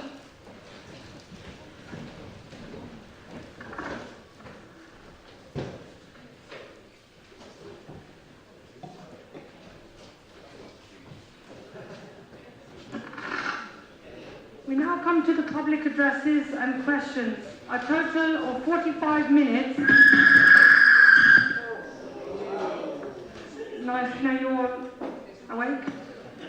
We now come to the public addresses and questions. A total of 45 minutes is allocated for this item. David, can you please bring in the first public speaker?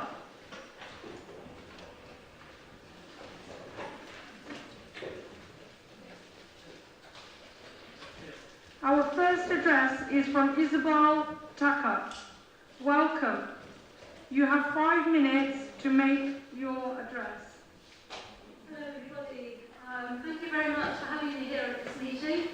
I'm going to speak on the subject of Gloucester Green Market, and I'm going to give you a slightly shortened version of my speech to fit into your 5-minute time limit. Oxford's historic charter market, now operating at Gloucester Green, used to be run by Oxford City Council.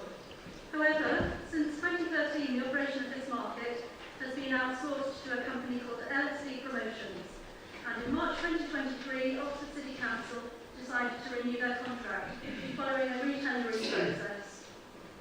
The new contract between LSD and the Council has not yet been finalised, and I am here today to urge you not to sign it. This market has declined markedly since it was operated by LSD. They shouldn't be allowed to run our market any longer. Why do I say this? It's because the market has become dominated by street food. The street food is clearly the most profitable part of the market, but the rest of the market should not be being neglected. The Saturday market, a general market, isn't so much of a concern, but Wednesdays were the day on which local people might do their shopping, because fresh food and household goods were sold then. However, we've lost a huge number of these stores. Why has a vibrant and popular market with lots of potential declined so badly? One reason is that the fees have gone up considerably since LSD took over. A basic store on a Wednesday at Gloucester Green costs a minimum of £38. Compare this to the cost of a store at Whitney or Chipping Norton. Stores at those markets, which are run by the District Council, cost £22 or £23 a day, plus £3 if you want a canopy. One trader who comes on a Wednesday pays £55 to install at Gloucester Green, but £10 at a market in Wiltshire. It looks very much as if LSD won't run the market the way the Council intends. Through a Freedom of Information request, I got a redacted copy of the Council's draft pre-tender specification, their statement of requirements, and LSD's tender. Obviously, the Council wants this market to contribute to its strategy and objectives, most relevantly, thriving communities and an inclusive economy. The documents make clear that the Council wanted market days to be properly themed and differentiated, but there's little sign of that at the moment.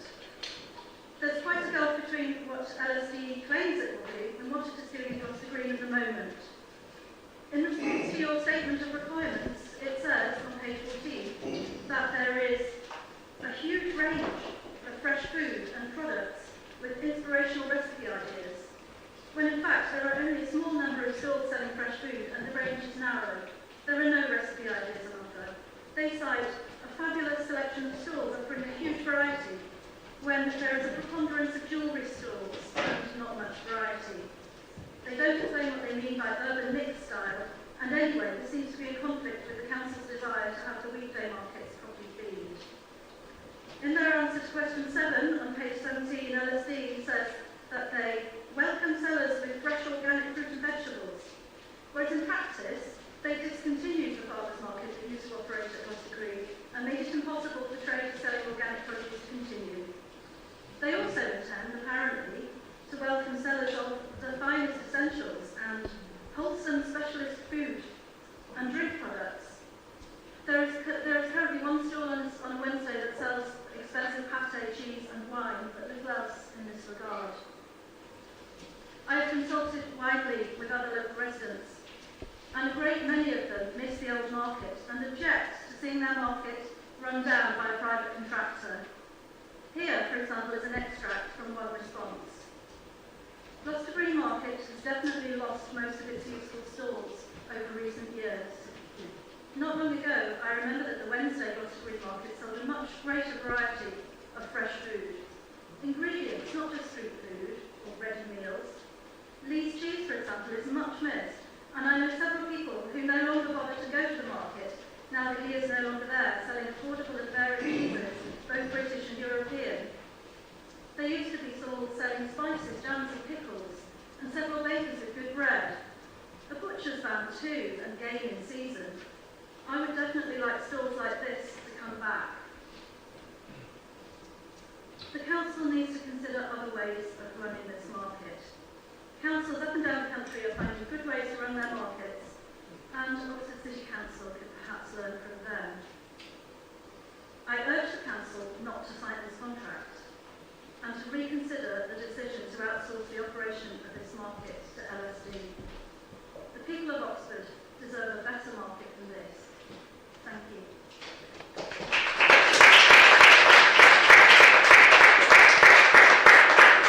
Thank you for your address. Please stay in the chamber for a response from Councillor Susan Brown. Thank you, Lord Mayor, and thank you, Isabel. Obviously, we've discussed this many, many times, and I'm well aware of your views about Gloucester Green Market. I would say I do think they are views as opposed to facts. During the last 10 years, Gloucester Green Market has grown from a small market operating on 2 days a week to operating over 4 days a week. The number and range of stalls has grown significantly, as have the number of visitors. The bulk of that growth has happened since the current operator, LSD Promotions, took over the running of the market 10 years ago. And as I think you referred to, it is the case that we have agreed to renew the contract with LSD, and we agreed that nearly a year ago. Since the pandemic in 2020, which had a significant impact on the market, occupancy rates have been steadily increasing, and that growth is in line with or just above the national trends supplied by the National Association of British Markets and the National Market Traders Federation. As an example of that growth, the average store numbers per week. In September 21, there were 151. In September 22, there were 176. And by April 2023, there were 192. So we are clearly seeing, however, a shift from the older, more traditional market stall uses to more demand for new uses, such as street food, coupled with entertainment and experiential uses. This is common to markets and shopping experiences up and down the country, and I mean, I think there is a clue in the name market. It does respond to market trends. It's a nationwide trend shift, not just in Oxford. And there is no doubt that street food is one of the largest growth categories, but the number of stalls dedicated to street food still remain less than half of the total market stalls, and therefore cannot be classed as a dominating category. An average Wednesday market still has 2 very large stallholders comprising of 10 stalls, each offering fruit and veg, 2 stalls selling bread, 2 stalls of cakes, 1 stall for cheese and 1 fishmonger. As a result of the changing trends, our market operator is currently drafting a leasing strategy for letting of stalls like the one we have for the covered market. And this will set out their target mix of uses going forward, which will be in line with national trends and demands of the local community. The loss of the farmers' market stalls was disappointing. The main reason for this was the lack of interest from stallholders. LSD tried a number of initiatives, such as promoting on social media, investing in new stall covers to differentiate and highlight the farmers' stalls, all in an attempt to get this category re-established. However, it is also worth pointing out that farmers' markets and organic produce is often more expensive and often competes with the high demand for lower priced produce. And I think we would both agree that we'd like to keep prices down at the Gloucester Green Market. Stall rates increased in October 2022, which was the first increase in 3 years, and amounted to an increase of £2 per stall per day for non-food operators. Food and beverage stallholders incurred an additional £2 increase for electricity. This increase was as a last resort to cover some contribution towards the increases in waste collections and utilities. Stall rates are variable depending on the type of stall. So, for instance, street food versus standard stall use and depending on which market day, to reflect demand. it is a market.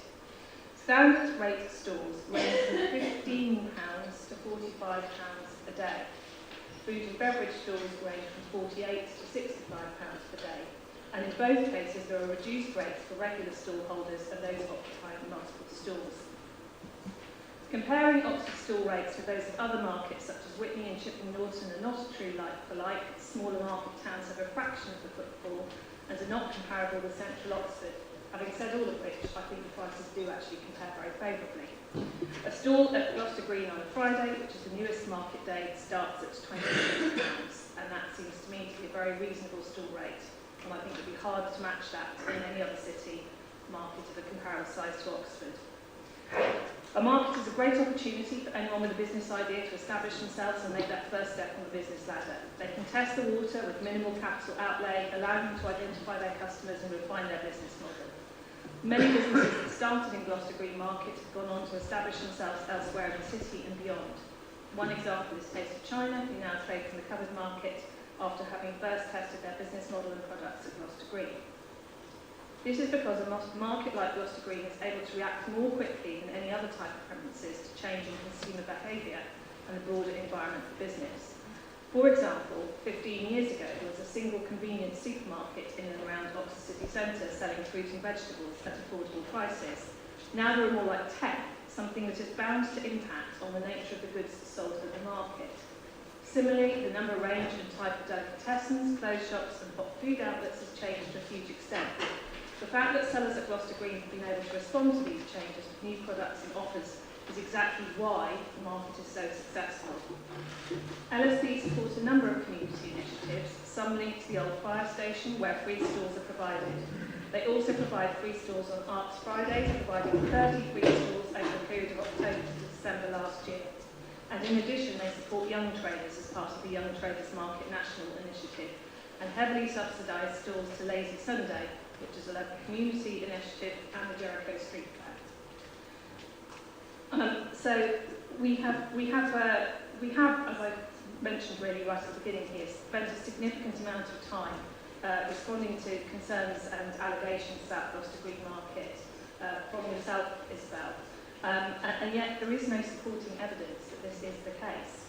We meet regularly with stall holders and so do LSD, and we have a number of contractual terms, including KPIs, which require LSD to report quarterly on their performance against these. I'm skimming slightly over my response here because it is very lengthy and I'm happy to publish it in full. But I do want to say that it is a requirement that our market operator work collaboratively with all stakeholders, including the public. And I am also aware that LSD have reached out to you twice in the last year with an offer to meet in person to discuss your concerns. And as so far you have not accepted this opportunity, I do suggest that you should do that as a positive step and way forward. Thank you very much for your time.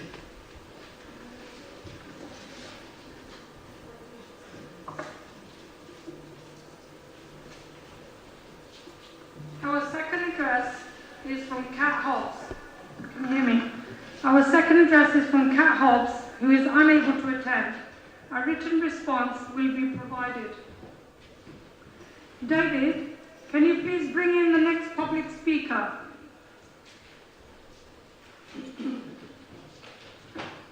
Welcome. Our third address is from Emma Jones, who is deputising for Diana Volk. Welcome. You have 5 minutes to make your address. Thank you for hearing me tonight. My name is Emma Jones. I work for Asylum Welcome. I'm speaking on behalf of Fianna Volpe and Kat Hobbs, who are unable to attend tonight, regarding the award of the Oxford City Leisure Service contract to Serco. Additionally, I represent many people, over 1,100 petition signatories today, who do not feel represented by their elected representatives. On Diana's behalf, I'd like to make the following points. Serco Leisure is part of Serco Group plc. Serco Group plc has gained a dubious reputation as a leader in the business of running immigration detention centres for profit. This is a business model that invariably seeks to drive down costs to the terrible detriment of people subject to immigration control, resulting in Serco's dismal track record on human rights. Serco's lowlights include, but are not limited to, cases of accommodation station filled with rats and cockroaches and sewage-filled sinks, terrible allegations of sexual abuse by Serco staff at Yards Wood Detention Centre, culminating in a highly critical report by HM Inspectorate of Prisons in 2015 that branded the Serco-run detention centre a place of national concern. Systematic denial of abuse and degrading treatment, even in the face of over 100 migrant women going on hunger strike to protest these conditions. Allegations of Serco's appalling mistreatment of vulnerable migrants are not limited to the detention estate. According to a report by Open Democracy last year, Migrant Health recorded 369 complaints regarding asylum accommodation managed by Serco. These complaints included serious allegations of racism and filthy conditions. On Diana's behalf, I ask, do you not see a fundamental contradiction here between Serco's well-documented abuse of asylum seekers and refugees and Oxford's repeatedly asserted aspirations to be a local authority of sanctuary? The public feels strongly about this decision, as evidenced by the fast-growing petition arising from the news of this contract and the people who demonstrated outside the Cabinet meeting last week. We understand the difficult position councils are in, and we've listened carefully to the arguments made both in Cabinet and in correspondence, but we don't accept some of the things said, and many of our questions have gone unanswered. Above all, there is the question of whether ethical considerations were taken into account as part of the decision-making process, and if not, why not?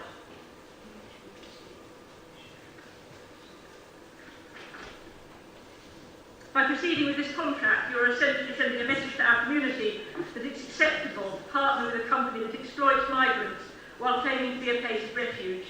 We think that Oxford City of Sanctuary deserves better.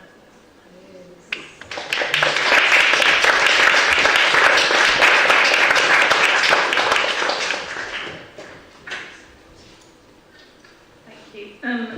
Thank you very much.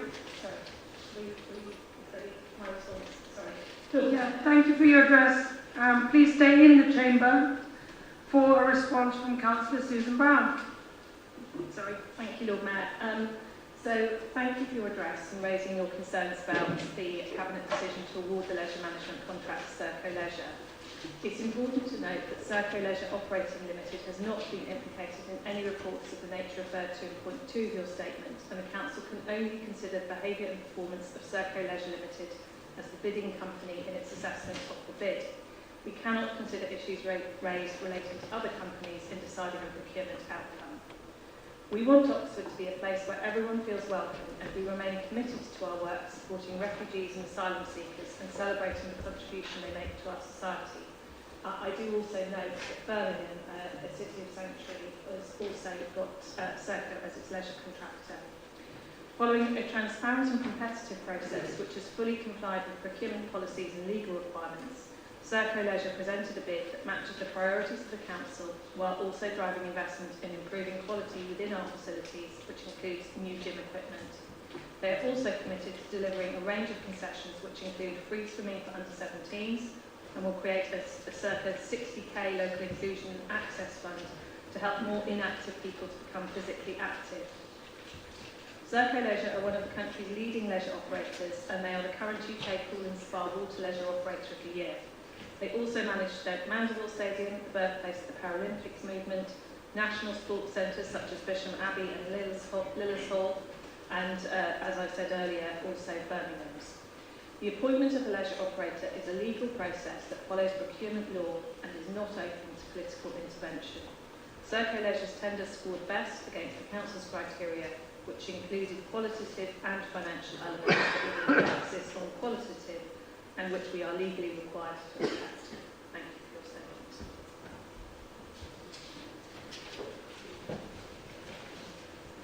statement. David, can you please bring in the next public speaker? Our next address is by Mariam Ahmad. Welcome. You have 5 minutes to make your statement. I'm speaking here today to emphasise the draconian anti-boycott bill that is currently in the House of Lords. This bill outlines the stopping of businesses, organisations, including those affiliated with Israel, being targeted through ongoing boycotts by public bodies. I and many members of the public feel this is a flagrant disregard for the democratically institutional rights that this country emphasises. I'm sure everyone here is aware of the UK's government in the South African anti-apartheid movement that gathered pace in the 1960s, which gained the support of the United Nations General Assembly with a call for economic measures, including the boycott of South African goods. By 1985, a total of 121 local authorities adopted a statement in some respect to South Africa. Whilst the UK government continued to resist, when Nelson Mandela addressed the UK Parliament in 1966, his most fulsome thanks was not for the wisdom of the UK government, but it was for the British people. Instead, it was of millions of Britons who, through the years and like others elsewhere in the world, stood up and said no to apartheid. I see history unfolding in front of my eyes in a cruel way, with Britain once again being on the wrong side. There is a clear lesson to be learned from the BDS movement in South Africa, which seems to elude us all. I ask that in the same vein that Oxford City Council paved the way for leading historical change, I ask that this council be the pioneer for change so history books and the people of Palestine can look towards Oxford as a beacon of hope. To channel the notion and ideas that are taught within the university, to place those within reality. I see no hope if we do not internalise these learnings and move forward to not repeat the mistakes of our past. History books do not look fondly on Britain and its legacy of empire. It is hypocrisy to champion democracy, free speech, whilst in the same breath opposing the very means by which citizens can exercise this right. As a young person, I feel the government's increasingly despotic actions as isolating a new generation of enfranchised youth who are aware of the hypocrisy and corruption in state institutions. I ask you to remember that a large cohort of young people will make up the cohort of voters who will be voting in the next general elections, and these young people are thirsty for change. They are sick of the democratically corrupt politicians who will turn up to debate about their salaries but will not turn up to debate about a genocide. Disgusting. I ask if you truly believe in liberty, democracy, and you hold these values true, to oppose the anti-boycott bill, to listen to your moral conscience and do right by the people, to allow Britons to exercise their democratic right to boycott. I ask that Britain write itself positively in the history books for once.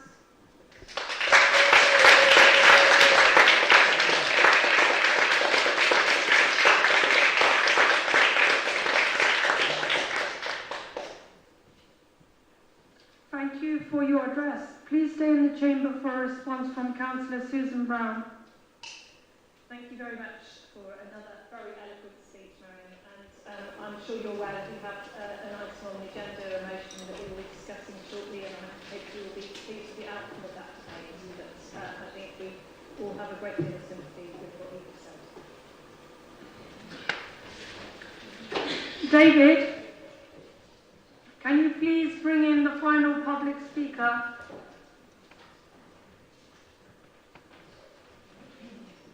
Our final question is by Chaka Artwell. Welcome. You have 3 minutes to ask your question. Without enduring any opposition, criticism or debate, the Green Councillor's motion for female sanitary products to be made available in Oxford City Council's male toilets was approved at last November's full council meeting. Oxford's biological male population has no biological use for the functionally designed female sanitary product. Therefore, Councillor Rao's motion is a City Council approved flagrant waste of public money to endorse the current left-wing culture war and uphold Stonewall's LGBTQIAP2S evangelical creed. Will Oxford City Council reverse its decision to waste public money by purchasing female sanitary products for display in male toilets?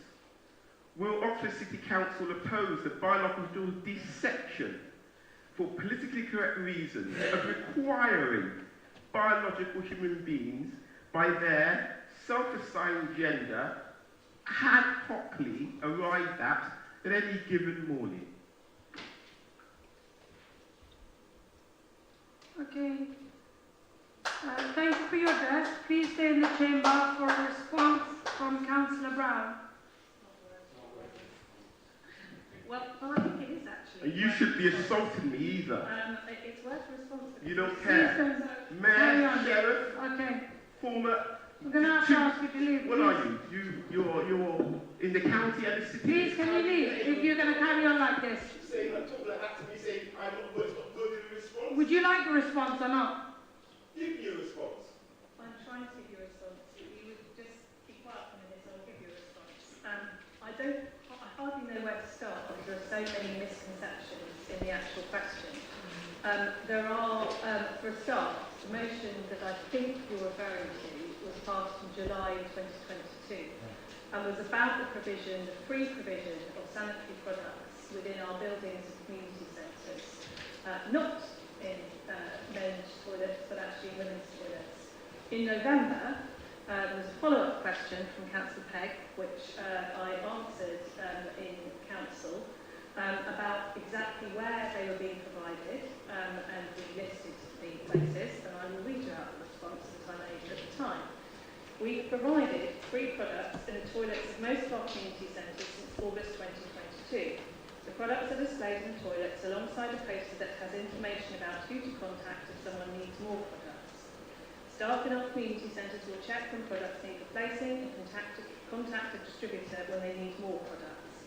We haven't managed to reach all of the community centres as yet, but there is a plan in place to get products into these locations as soon as possible. To fund the project, Oxford City Council used a combination of facilities budget, contribution from the Federation of Oxford Community Associations and the Household Support Fund.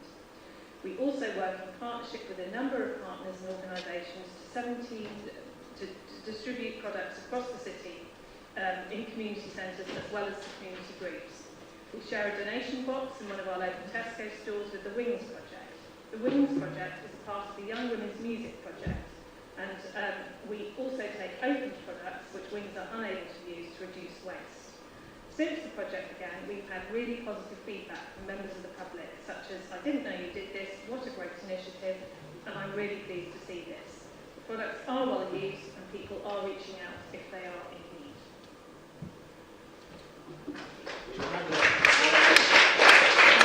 Thank you. That is the end of the public addresses and questions.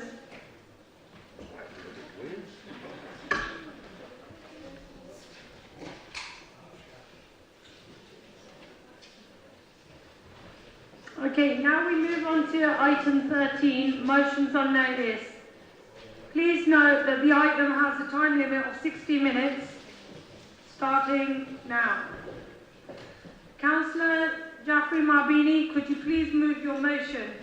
Lord Mayor, I'd like to amend my motion without notice, changing the C action point to read C, right to the right to boycott campaign, expressing Oxford City Council's opposition to the anti-boycott bill.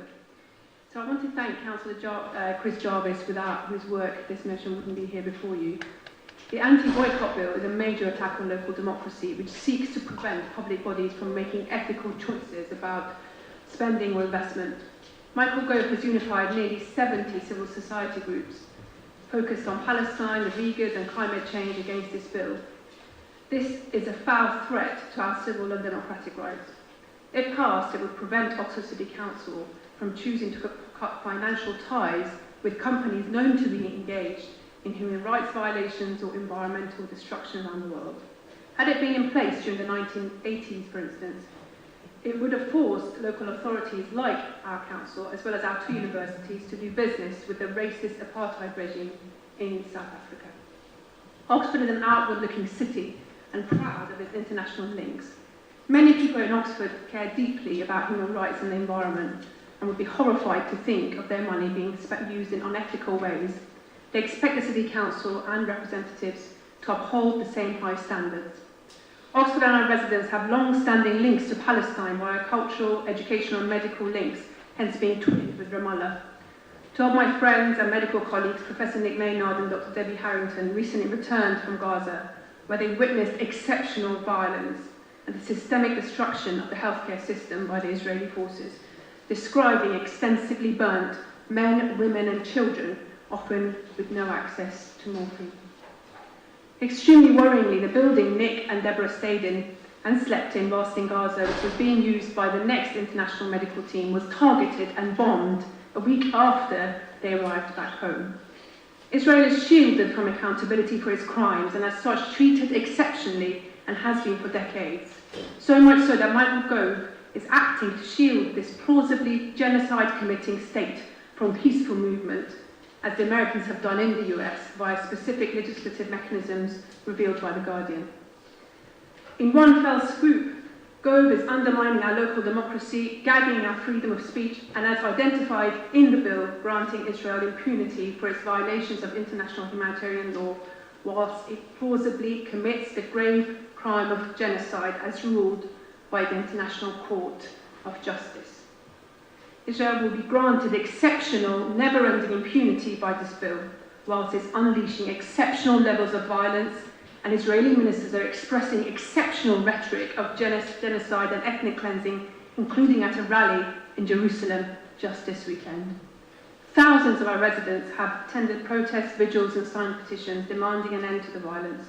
The government should be urgently calling for a ceasefire and for international humanitarian law to be consistently upheld and those who have committed crimes to be held accountable, not legislating to silence those of us trying to use democratic means like boycott and sanctions and divestment to press for peace and justice.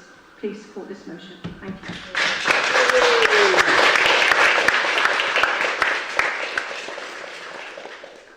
you. Is the motion seconded? It is, and I'll reserve my right to speak if that's okay. Thank you. Are there any other members who wish to speak on this motion? Councillor Mike Rowley, please. Thank you, Lord Mayor. I'm sure there are different opinions around the room about the wisdom of boycotting Israeli goods or indeed of any other particular boycott, but this motion doesn't ask us to do that. This motion asks us to oppose an attempt to place restrictions on the ability of local authorities to represent local communities in what's already the most over-centralised country in the developed world in terms of governmental structure. It's interesting, I find it interesting actually, that the draft bill that's currently going through Parliament refers to the occupied Golan Heights. The Netanyahu government, of course, denies that the Golan Heights are occupied territory at all, having declared them annexed. I'd like to think that this is an example of the government holding a principled position on the occupation of Palestinian territory by the Israeli armed forces, but I suspect that it is it's in fact a reflection of the fact that the drafters of this bill know little about Israel or Palestine and care less. Rather, the bill is an attempt to create another bogeyman in local politics, another culture war, isn't it? Somebody has said to Rishi Sunak, we can't possibly win an argument about the economy, the NHS, or public services, public transport. So let's talk about boycotts and public toilets. Maybe that will take a bit of attention away. Well, if the government wants to create a culture war with Whitehall and the Carlton Club on one side and our diverse local communities up and down the country on the other, I say bring it on, because I think I know who will win.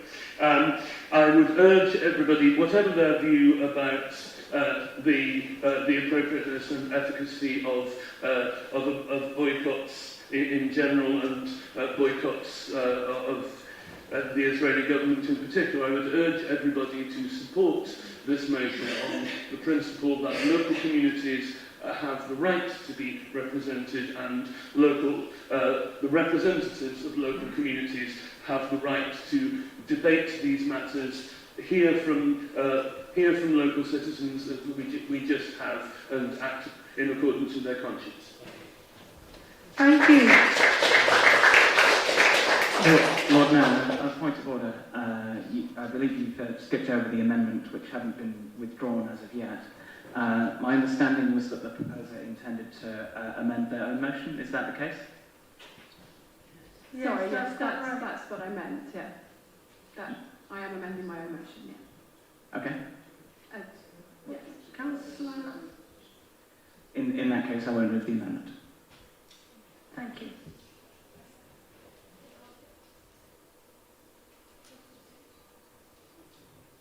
Okay, Councillor Jabrun Al-Ahali, would you like to speak?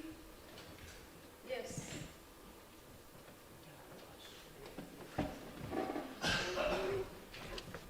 Yes, it's just a quick reflection on what this motion means. The not supporting a motion which is calling for boycotting countries that are proving to be extremely arrogant in terms of human rights is extremely dangerous for this democracy. If we do not support this type of boycotts, it means draconian regimes, whether you feel that Israel has a right or not, they can get away with calamities of genocides. There needs to be a threat in terms of what governments do. They need to understand that there are laws that are there, but also members of the public can advocate for sanctions. Even companies can withdraw from those countries. So I would like to really support a strong motion that sends a message. One of the most successful things about the South African boycott anti-apartheid era was the fact that we had the strong support of the Labour Party then. As I said, when I was resigning, one of my favorite MPs was Dennis Healy. He went to South Africa. They advocated for boycotting the apartheid regime. So I would like to see a strong message sent to countries that are brutalizing their communities. They are trying to force ethnic cleansing on the world. We are living in a very, we're living in a state of fear at the moment. We need a world that has a peaceful resolution. We need to exist with our neighbors. Thank you.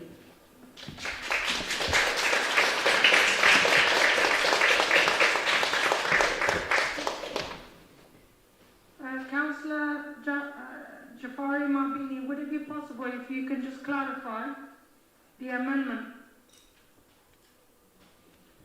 Yes, of course. To the motion. Yes, I would like to amend the motion so that point C of the action points is replaced with right to the right to boycott campaign, expressing Oxford City Council's opposition to the anti-boycott bill. Thank you. Councillor Smoten.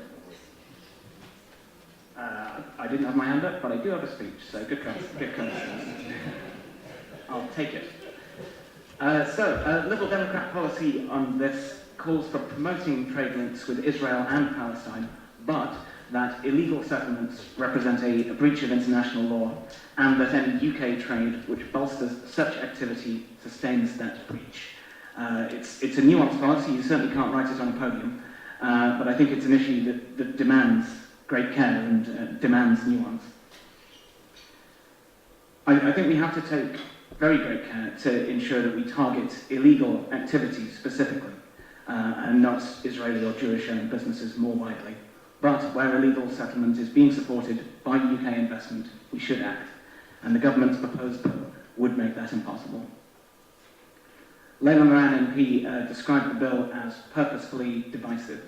She said ministers were, in her view, purposefully stoking division when we should be pulling people together. I think that's right. For the bill's proposers, I don't think this is about whether or how Israel ought to be held to its obligations under international law. Rather, it is a bid to ignite another culture war, in the desperate hope that amidst the chaos resulting, they might cling to a vestige of power. We need a government that is squarely behind international humanitarian law, and it is my enduring hope that by the end of the calendar year we'll have one. But not yet. And in the meantime, we need to keep for ourselves what tools we have to exert influence for good. Councillors, please support the motion. All right then. Councillor Alex Hollingsworth, please. Excuse me. I support this motion because I believe it is a fundamental right that everyone should be able to express opinions and take actions and then be held accountable by democracy or the law when exercising that right. I've always believed that, and I have never supported anything that restricted that right, whether it was government edicts like this or no platforming speakers whose views I happen to disagree with. It is important that council can express opinions and are held to account for it by their electors. If the electors don't like the opinion the council has expressed, they can vote them out, just as they can individual councillors. Sometimes those opinions can be popular, and sometimes they can be brave and ahead of their time. Think of campaigns on the great social changes that our society has seen since the 1960s, access to abortion, the decriminalisation of homosexuality, and, as has already been said, the anti-apartheid movement. But crucially, sometimes we as individuals will agree with those opinions, and sometimes we as individuals won't. The principle must remain the same. There must be a right to express them. Increasingly in recent years, we've seen loud voices, on left and right, arguing that only opinions that they find acceptable should be allowed to be expressed. The irony of Tory cabinet ministers arguing that freedom of speech means freedom to say only things that we agree with seems entirely lost on them. But so is the irony of those who claim to be progressive, saying exactly the same thing when it comes to opinions that they don't like. Whoever it is, self-appointed groups who believe that they and they alone can decide what voices can be heard, what opinions can be expressed, what speakers can be heard, are the antithesis of what I believe and what I believe lies behind this motion. I urge members to support it and then to apply the principle it stands for to everyone, even when we disagree with them, because that's the true test for all of us. Very good. Is there any more speakers, please? Going? Oh, Councillor Imogen Thomas. Just because it hasn't been mentioned yet, I wanted to thank everybody that gathered outside in protest in support of this bill and against everything that's happening, the absolute atrocities happening in Gaza at the moment, who have been part of many such protests in the past. And just in the spirit of Councillor Hollingsworth talking about making sure that we're all held to account by our electors, I did want to say there were a surprising number of people using the level entrance rather than going through the main doors and engaging with those people. And there were also many people who did join the protest or did talk to the residents that were taking part in it. But I would really encourage everybody to use every possible opportunity to listen to their electorate and hear why they feel so strongly about this and why they came out in their huge numbers to support this motion tonight. I think it's really important. But I just, as somebody like Councillor Nala Hartley that was born in South Africa, I just know how important it is that we don't lose the freedoms we have to be able to hold, to boycott, to have these ethical boycotts and to be able to use our power to address crimes against humanity. So I really urge every single member to vote in favour of this motion. Thank you very much. Councillor Ed Mundy. Thank you, Lord Mayor.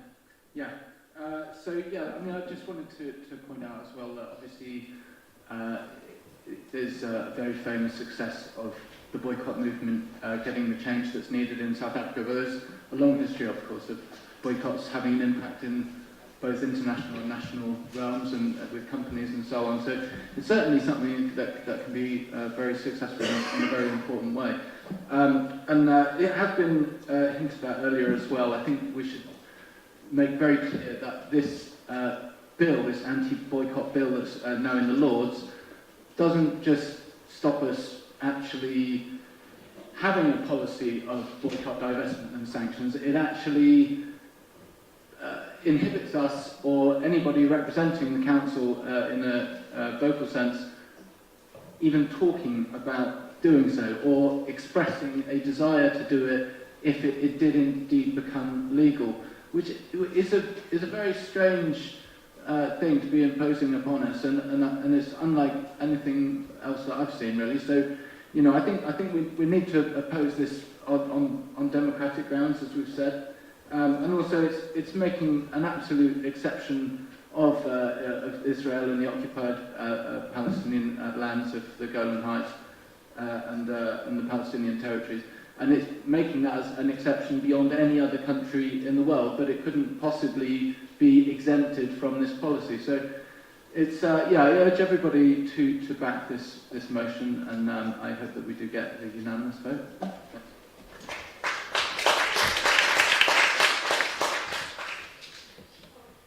Councillor Shaista Aziz, please.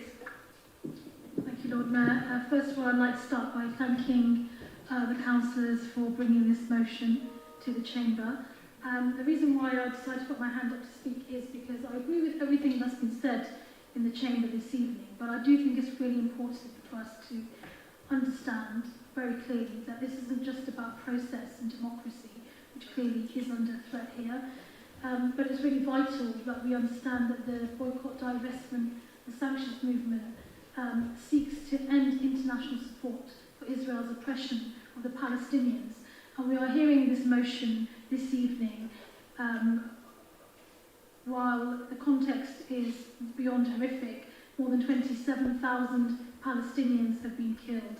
As we've already heard, medical facilities, hospitals have been wiped off the map, and we are seeing the most horrific politicisation going on of basic human rights and the rights of Palestinians to live, and to live with dignity and to live with security and safety. And so I do want to raise this point one more time, because I think in terms of the debate that's taken place this evening, we should really emphasise that this is an issue that has direct impact on people's lives as we speak and as we sit here. And I think it's important to emphasise that. Thank you. Thank you. Is there any other speakers? Councillor Jarvis? Thank you, Lord Mayor, and thank you to everyone who spoke in this debate. I think it's pretty clear what direction the mood is going in this room. I just wanted to make a couple of quick points before we wrap up the debate. And I think, to my mind, there are two very clear reasons why the Tories are seeking to drive the anti-boycott bill through Parliament at this current time. The first of it, which I think it needs stating, is that the Tories have a total disdain for democracy and for local government. This bill is coming through in the context of, you know, the last 15 years of Tory government, which has seen the introduction of the Lobbying Act, which has clamped down on the ability for campaign groups to lobby for change, the most draconian anti-union laws in Europe, you know, attacks on the right to protest, the introduction of photo ID at voting stations, the devastating austerity imposed on local councils, and so on and so on. The Tories absolutely despise democracy, and they're doing everything they can to shrink it, and the anti-boycott bill is just the latest example of this. The second reason I think that the Tories are trying to push this through right now is because they want to undermine the solidarity movement that exists in this country with the people of Palestine. That solidarity movement that we see not only outside this council chamber, but on the streets of Oxford, the streets of London, the streets of cities up and down this country. The people of this country stand with the people of Palestine, and it's absolutely sickening that this legislation is being pushed through at a time when Israel continues its horrific bombardment of Gaza. More than 27,000 people have now been killed. That is more than 1 in every 100 people in Gaza. And not only does our government refuse to use the leverage that it has to secure a ceasefire, they are now seeking to limit public bodies from using their leverage to bring an end to the occupation of the West Bank and the siege on Gaza. And this is, as others have said, history repeating itself. Just as the Tories sought to clamp down on the movement against apartheid in South Africa, they are now seeking to clamp down on the movement against Israeli apartheid. And this council and this city has a proud history of standing up against injustice and of standing up for democracy. We should do this today by supporting this motion and saying no to the anti-boycott bill.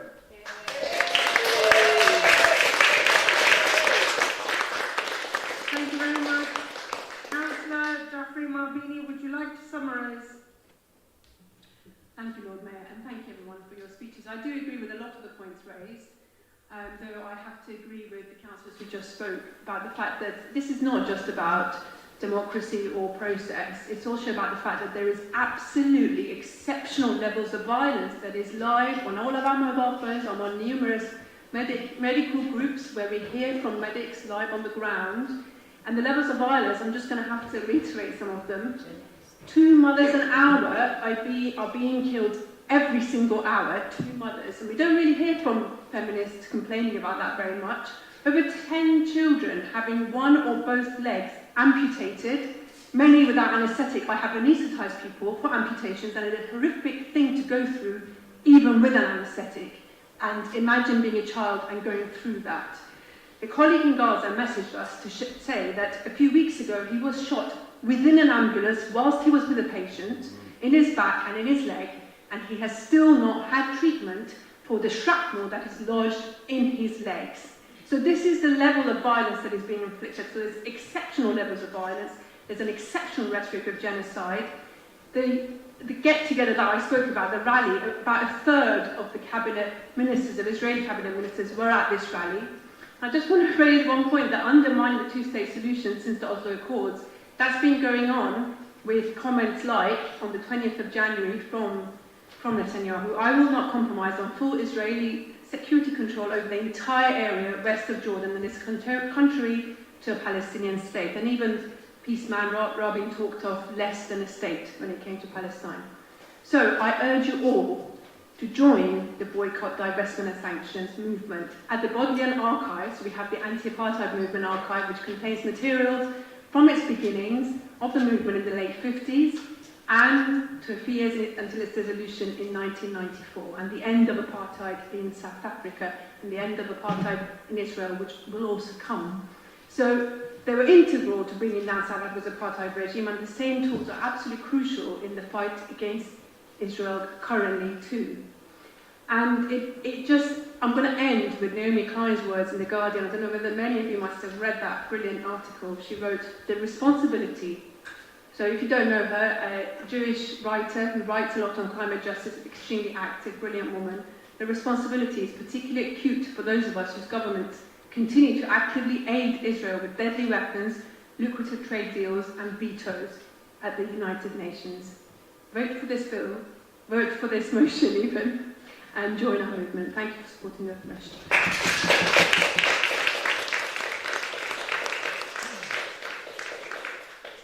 Thank you. I will now take a vote on the motion. Please can I ask that members keep their hands raised until I indicate otherwise. Those in favour? Those against? Any abstentions?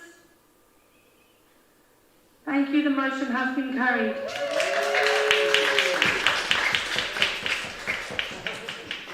Okay, moving on.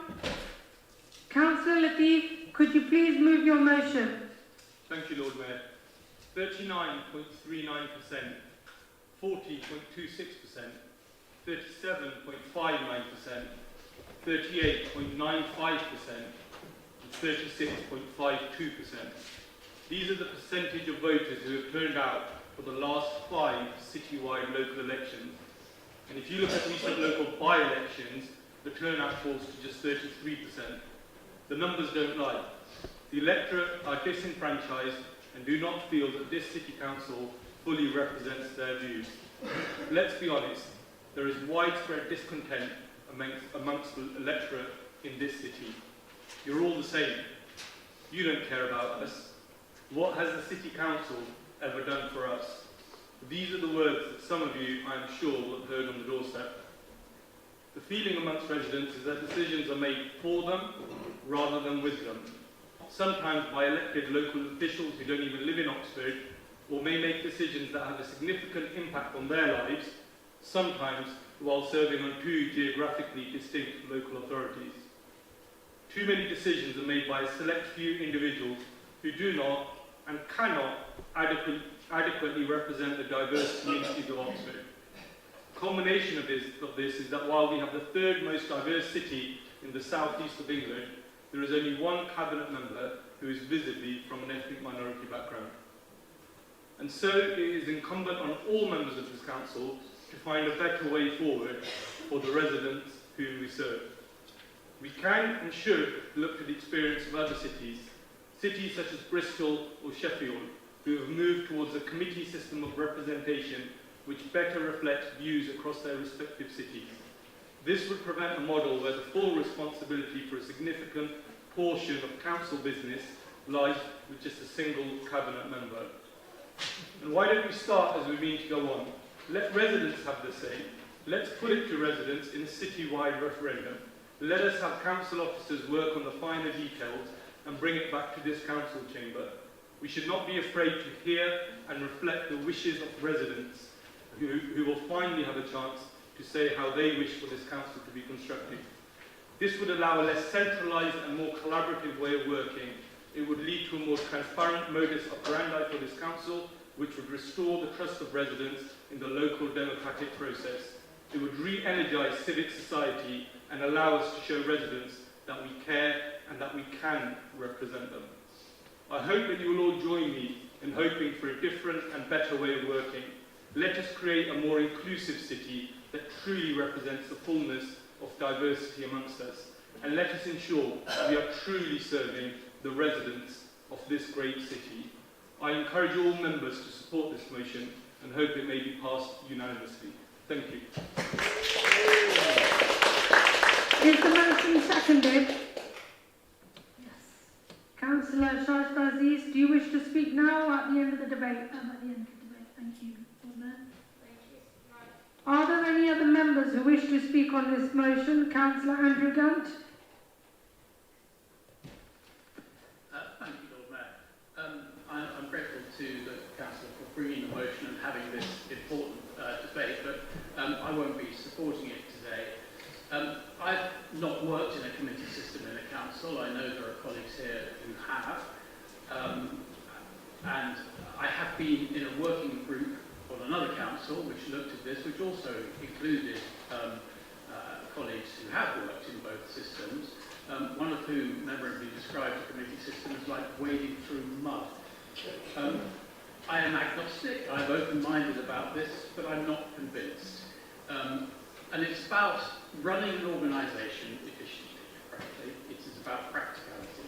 The motion talks about a better way for decisions to be made across Oxford. And I find myself asking, which decisions, what decisions can wait for a monthly or quarterly meeting and be made better?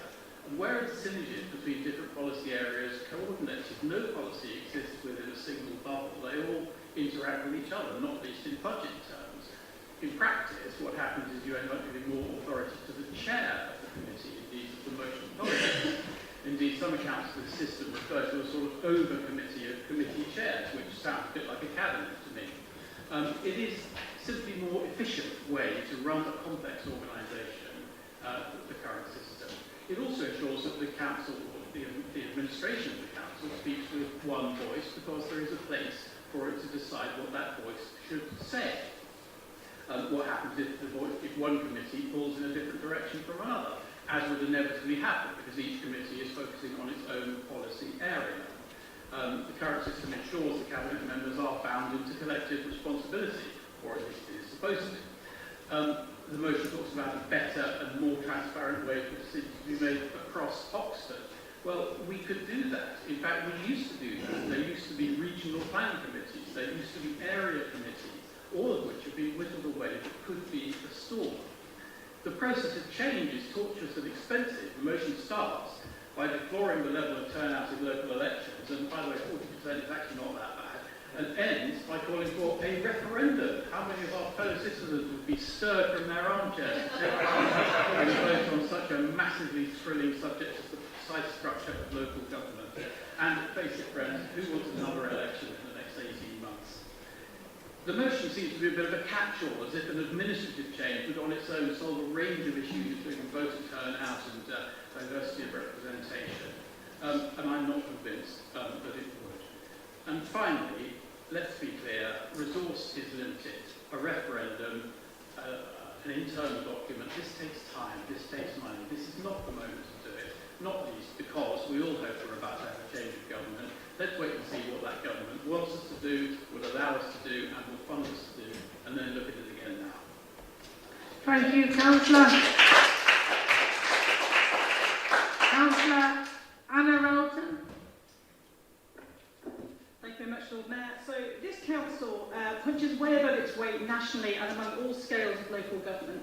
We win a lot of awards and others look to emulate the innovative things that we do. The reason we punch above our weight is because we do a lot of stuff, we do a lot of interesting stuff, and we do it well. Doing that is a function of capacity, money, velocity, and accountability. I will attempt to argue here today that the committee system would constrain this council on each of these fronts. This very council ditched the committee system a quarter of a century ago, along with nearly every other council of every size across the UK. Naturally, I thought I would do some due diligence and ask those around them why that was. The answer, it is very expensive, you need many more large committees, and it is slow. In this era of severe financial constraints on local government, I ask, if we do this, what will we not do instead? What services will we not deliver to the people of Oxford? You say, what has this council done for us? Well, it could be a lot less. I was particularly amused by the inclusion of Sheffield in this motion. I wonder if those who voted had actually talked to anybody there, because I have. They took a year to transition and had to bring in a number of specialist officers to do so. I reiterate, even the cost of transition and referendum alone is staggering. You are literally talking hundreds of thousands here. So again, what are you not going to do? The message from Sheffield was, and I quote, avoid at all costs. I thought it would be interesting to think about recent things we've done that would probably not have happened under the committee system. The Energy Super Hub is one such thing, in my opinion, a quite non-standard, large partnership which came about because officers had capacity to act when such opportunities came along. It was risky, it involved large sums of money, it is not a normal thing for a council to do, let alone a council of our size to do. I don't even know how such a project would have made it onto an agenda, under what committee, let alone through the system in time. Instead, somebody, my predecessor, went for it, was accountable for that decision, and boom, we have an award-winning project that is now being replicated across the UK. Which brings me on to the accountability point. The idea that a committee chair has the same level of accountability as a cabinet member is quite frankly ludicrous. You know, everybody here knows that the chairs of planning and licensing, etc., do not have that accountability that cabinet members do.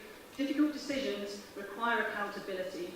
Without that, this council will slide into very risk-averse decision-making. We'd effectively make ourselves into a sleepy Tory district council when nothing much happens.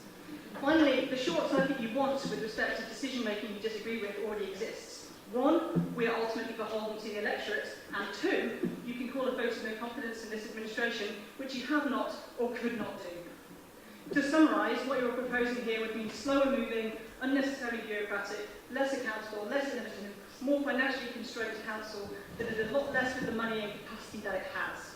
I think this would be a huge shame and not in Oxford's best interest, so I wholeheartedly oppose this motion. Thank you, Lord Mayor. Thank you. Councillor Ross Smith, please. Thank you, Lord Mayor. Thank you for that speech, Councillor Rosen and Councillor Gant. A lot of what I was going to say has been said by both of you, but I will admit that when I first became a councillor in 1991, a long time ago, I actually, yeah, admitting here, I actually had to enter politics in a committee system, and I had 4 years in opposition in that sleepy Tory place called the Vale of Whitehorse District Council, as it was. It's no longer that, of course, it's gone lived down, thankfully. But we had, I applauded the Blair government coming in, and we also then saw a change, which was from central government, about how local government should organise itself, and the cabinet system came in. So I was lucky to experience 4 years as an opposition member in a committee system. There were a few good highlights because I was very determined to get things changed at the council, but it took a long time. I'm talking 4 years in opposition in the committee system. And it wasn't until we changed to the cabinet system that I actually managed to get a lot of things changed very quickly. We all did. And it became a much sharper focused, more efficient council as a council. And I would say, please don't go back to the committee system. At County Council recently, we have had a look as well at doing a change to the cabinet system. And it came to the conclusion that it would be just a slug, basically. Slow moving, very dirty, and not very pleasant. Except if you're a hedgehog. So please don't change to that system. But I would like to echo a plea from Councillor Gant. We had area committees once upon a time, and some of those area committees made some very good decisions because they allowed members of the public for that particular area to come and speak to their local councillors, and there was a two-way conversation before decisions were taken. Now, I think that apparently some of the committees did not work so well in all areas of the city, but I actually would like to see perhaps a return to that. Maybe not monthly meetings, but maybe quarterly or even yearly meetings would be nice. But think on that. So thank you, Lord Mayor. Please vote against this motion. Councillor Tom Hayes, please. Thank you. I have not been a councillor for nearly as long as some people in this chamber. Yeah, sit down and put your mic on. Yeah, sit down and put your mic on, please. I think my time starts fresh. I have not been a councillor for nearly as long as some people in this chamber. Indeed, I was a... Can't hear him. Can he sit down and put his mouth near the mic? I'll sit down. Hey! For the third time, I've not been a councillor for as long as some people in this chamber. I was 8 when you first became a councillor. Hear me out. Hear me out. But I think the fact that we've got such longevity of service and such experience in this chamber is an extraordinary strength.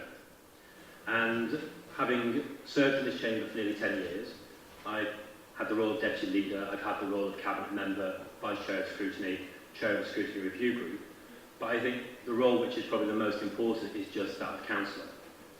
And when I think about some of the people over the last 10 years that I've served with, whether I think of Jean Fuchs, whether I think of Craig Simmons, whether I think of Jill Sanders or of Val Smith, I think of people who were doers, extraordinary people who were able to make change happen, whatever the structure, because they had the will, the capacity and the passion to drive change on for the city that they loved. And so I would say that why would you try to fix a problem that doesn't exist? You have in this culture an open, collaborative culture. You have in these processes an open, collaborative processes. Why would you try to spend critically important time trying to transform what we do, when what we do is already very good indeed? And I just want to close because we've heard about diversity and inclusion. Diversity and inclusion comes in many forms. I'm a gay man who grew up in a council estate as a free school meals kid, caring for 2 disabled parents who got to be deputy leader of Oxford City Council. I think, from my own perspective, that is an extraordinary thing that I could never have imagined happening. And when I look to the cabinet, we have huge diversity of experience, knowledge and background, and I don't think that we should ignore that. So I just want to close by saying that this is a council which has achieved great things. It's filled with doers on all sides, and we shouldn't try to embrace the transformation that's failed in Sheffield and Brighton just for the sake of the catchword of transformation. Let's focus on who the real enemy is here. It's the government. It's the Conservatives who are destroying people's hope that a better future is possible. And let's go and win that general election, and let's, with the Labour government, do even better in the city of Oxford. Okay, Councillor Ed Turner. Thanks very much, Lord Mayor. My reflections are, when I think of the challenges facing our council at the moment, clearly the one looming large for me is around the very, very difficult financial climate, and it really has to be all hands to the pump in dealing with those. We've got a crisis in terms of homelessness and housing in our city, and we witnessed that most obviously in terms of pressure on our council with the request for temporary accommodation. I know many of us are addressing really heartbreaking items of casework.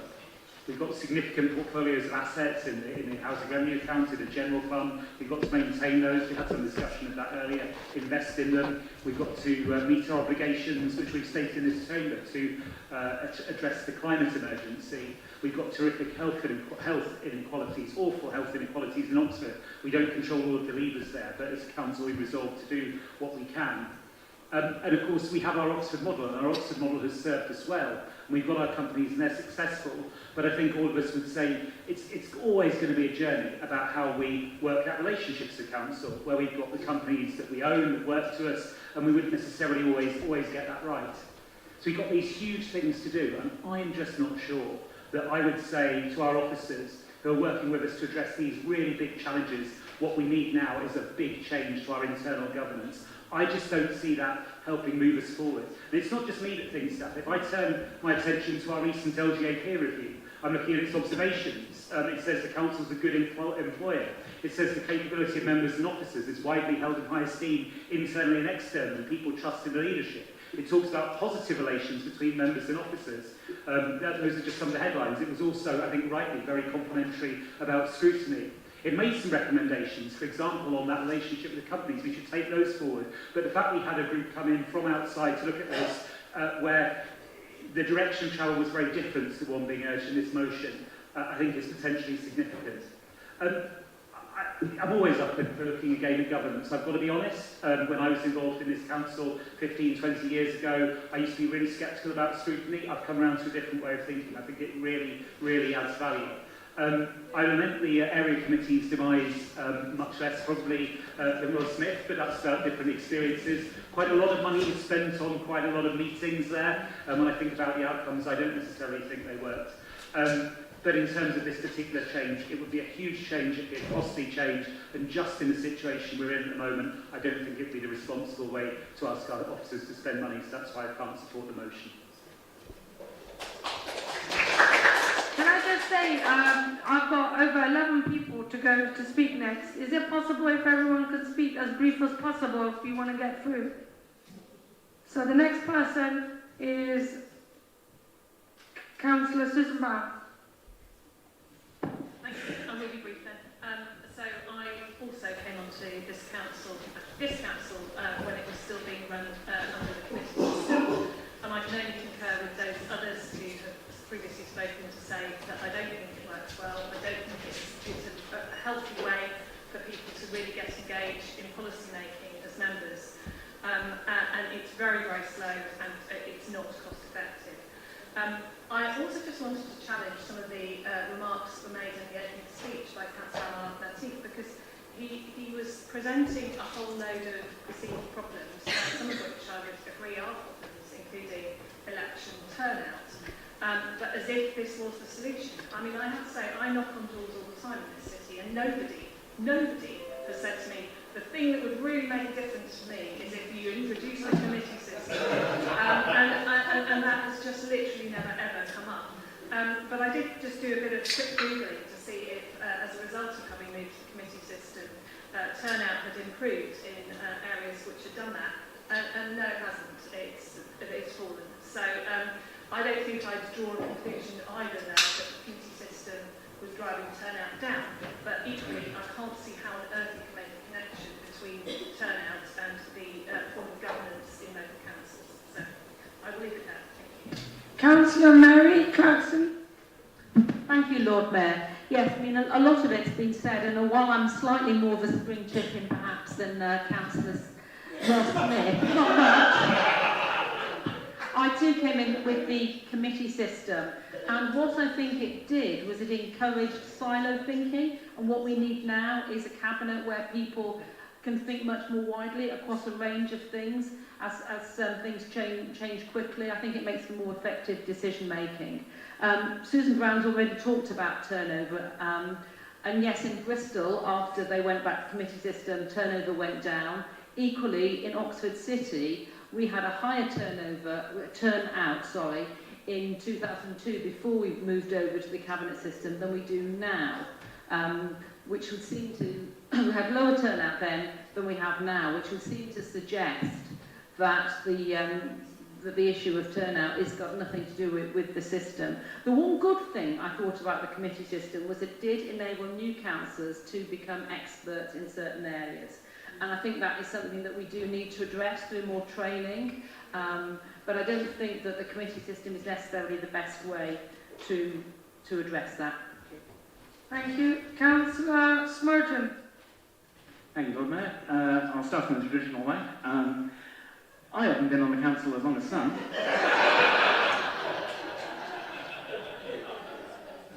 I was 5 when Councillor Smith first came into council. Anyway,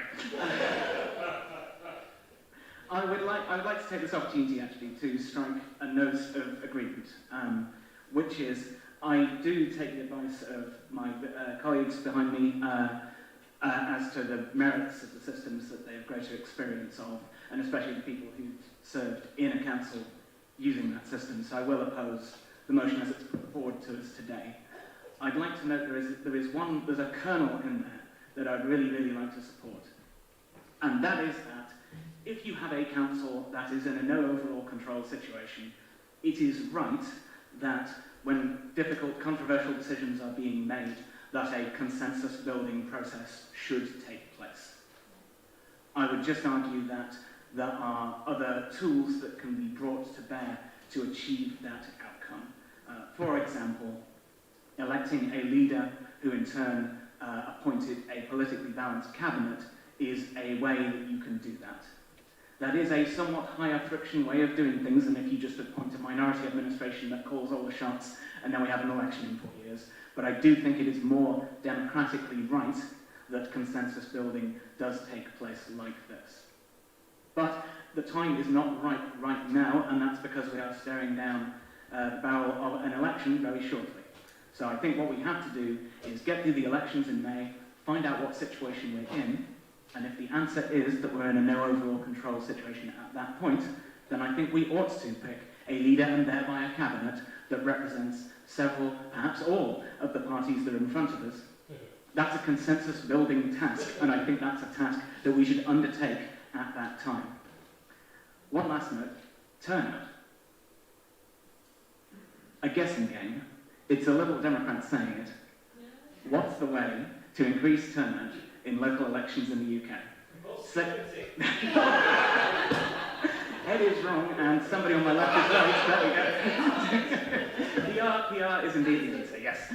PR would mean that every single vote in the city counted for the composition of this council. I haven't done the maths, but you know how it looks for the UK as a whole when you look at all the safe seats, all the people whose votes couldn't possibly have mattered. Let's make that less. That's the way to get turnout up. Every vote must count. Councillor Alba Khan. Thank you. When I looked at this motion, I wanted to understand what's the rationale behind it. Is it trying to devolve the powers? Is it involve all the backbencher councillors? And then looking, area committees being talked, it was the Liberal Democrats set it up, and I served in one of the biggest, yes, it was 2002.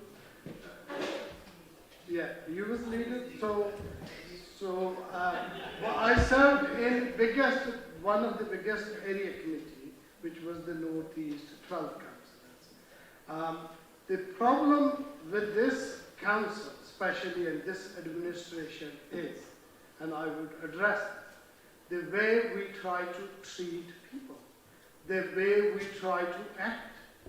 Since this cabinet, this Labour administration, I only went to once or twice to speak to the cabinet, because in a way they really insult you, and they say you don't have the right to speak. You only spoke to once. Shut up in a way.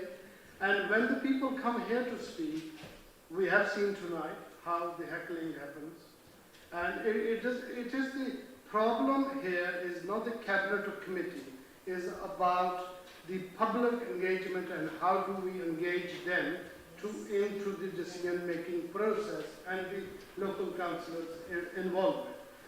Liberal Democrats always worked and wanted to a very much a devolved system. That devolved system was there under the area committee, but the Labour administration wanted to keep all the powers back to them. We had 3 or 4 scrutiny committees. Where are they? Only one scrutiny, no area committee, one person who is a very regular comes and attends this chamber, and then on the budget meeting, last budget meeting, I did something. The leader was missing. There was no single person, and the deputy leader looking at the Twitter or the Facebook said there are 3 people or 2 people, including leader, watching on the YouTube.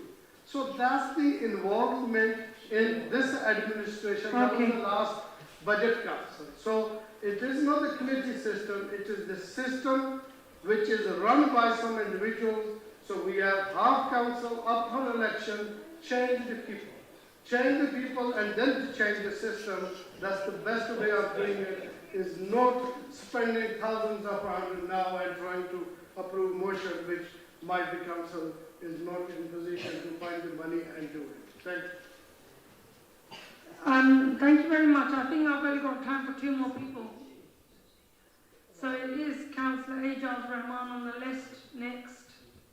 Thank you. Up until Councillor Carnsmore spoke, I thought it was a Labour lived and loving state, which I find a bit surprising. One thing would have changed. Serco, maybe if everybody was involved a lot earlier, we would have known. And I don't necessarily agree with the outcome, but you know, we would have felt more involved. We could have had a discussion a lot earlier. As opposed to what Councillor Rayton said, if she fancies a vote of no confidence, we can try that. But one of the reasons that we didn't is because of the cost to this council, not because of anything else. They only take 12 councillors to do that. So if you like it, you can just let us know. It's not a problem at all. Going back to my colleagues on the right-hand side here, I just want to read out something to you. There are a number of different models for the governance and structure of councils, with cabinet-based systems becoming preponderant. The danger of this model is that a small number of majority group councillors can have all the executive power, with most backbench councillors and all opposition members relegated to purely scrutiny roles. We think there are clear advantages in the committee-based system, which gives every councillor a meaningful role in participating in the running of the council. This also gives a more effective voice to opposition groups since the Localism Act 2011. I could go on, but that's the Real Policy 2018, Liberal Democrats Policy paper. So if you'd like to read that again, that'd be good. Thank you. I know there's a lot of members who want to speak, but you know, seriously, 2 more people and I've got to carry on this moving. So, Councillor Linda Smith, please. Thank you. I'm not as experienced as the other Councillor Smith, nor as youthful as Councillors Smoten and Hayes, but I was first elected as a councillor in 1998 to an authority that had a committee system. It was also, very sadly, a period of no overall control of that council, and I think there is a particular danger. I really hope Labour sweeps the board in the elections in May, and we're back running this authority with a thumping majority. But there is a particular danger when there's no overall control, when you get people refusing to step up and take responsibility, rotating committee chairs, you end up with unaccountable councillors, unaccountable officers, and a high risk of failing services and a failing council. So I think what we've got right now is much better with the cabinet system and with the split between the executive and scrutiny. So we should stick with what we've got and start concentrating on the things that matter to people out there on the doorstep and stop navel gazing. Thank you. We've only got 4 minutes, so I'd like to go to Councillor Shaista Aziz. Just to say that if we're not going to listen to everyone, that it hasn't been a balanced debate. It's been very focused on against, and not really that many people speaking in favour. So it would be good to hear the other side of the argument as well. Yeah, let's have a fun. Let's finish it off, please. So, Councillor Imogen, Thomas, and then I'm going to go to Shaista Aziz.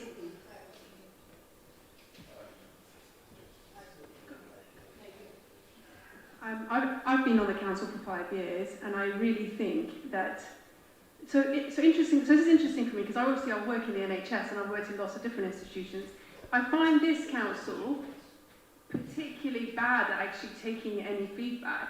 So it seems that in our medical world, if something goes wrong, we have a meeting and we all discuss what went wrong, and someone might say, actually, you should have done this differently.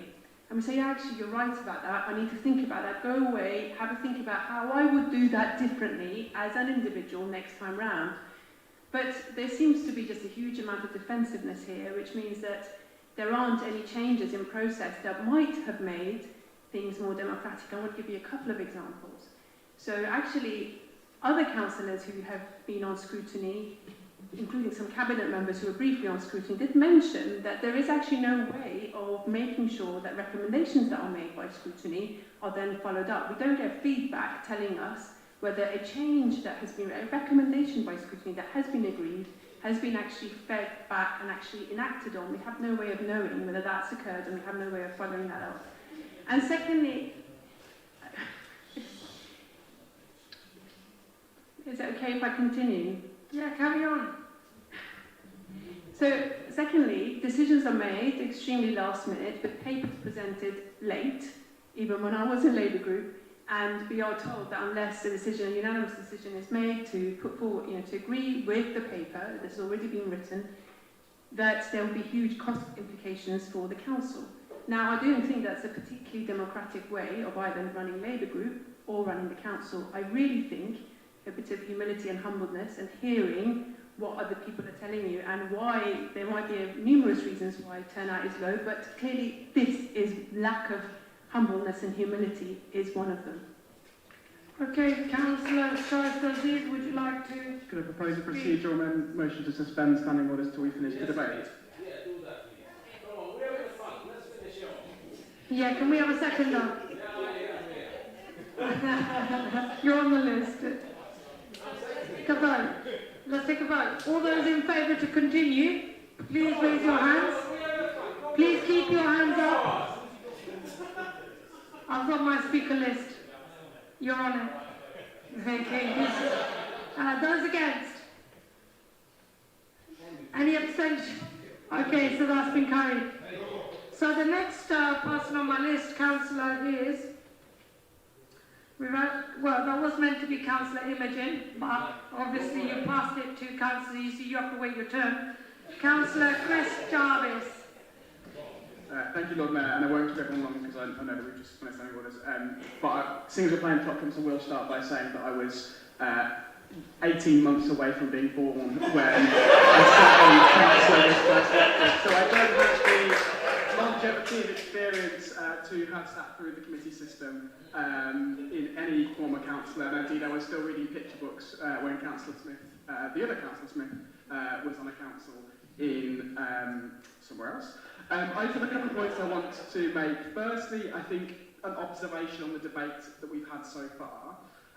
To my account, we've had, I think, more than 10 councillors speak in favour of the current cabinet system, and all but 3 of those who have spoken in favour of retaining the cabinet system are currently cabinet members on this council or another one, or were until very recently.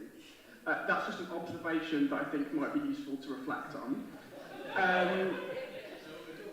And the second thing I'd just like to say is Councillor Raeburn has eloquently described what is the Liberal Democrats' actual policy position on this issue that is in the inverse of what they decide to articulate and presumably vote on in this chamber. And I'll finish, before letting other colleagues speak, by saying the committee system is fundamentally about opening up the council to be more collaborative, more democratic and more deliberative. I think that's fundamentally a good thing, so I'll be voting for the motion. Okay, so next on my list is Councillor Alex Hollingsworth. Thank you very much. I was first elected to this council in 1994, and so I will not be, I hope Councillor Ross-Smith will not use my youth and relative inexperience against me, to paraphrase one of the great speeches. So I have direct experience with the committee system. People have outlined some of the drawbacks with it. When I was first elected, we had a system here where a committee made a decision. If the council didn't like it, the council would send it back to the committee. We had a debate about Northgate Hall, which came to this council chamber, I believe, 6 times, 6 successive meetings. It was referred back to that. It was a great opportunity for those of us to practice our public speaking. It achieved almost nothing other than to bring this whole council's democratic processes into disrepute. One thing I will say that the committee system has going for it is not that it increases public engagement.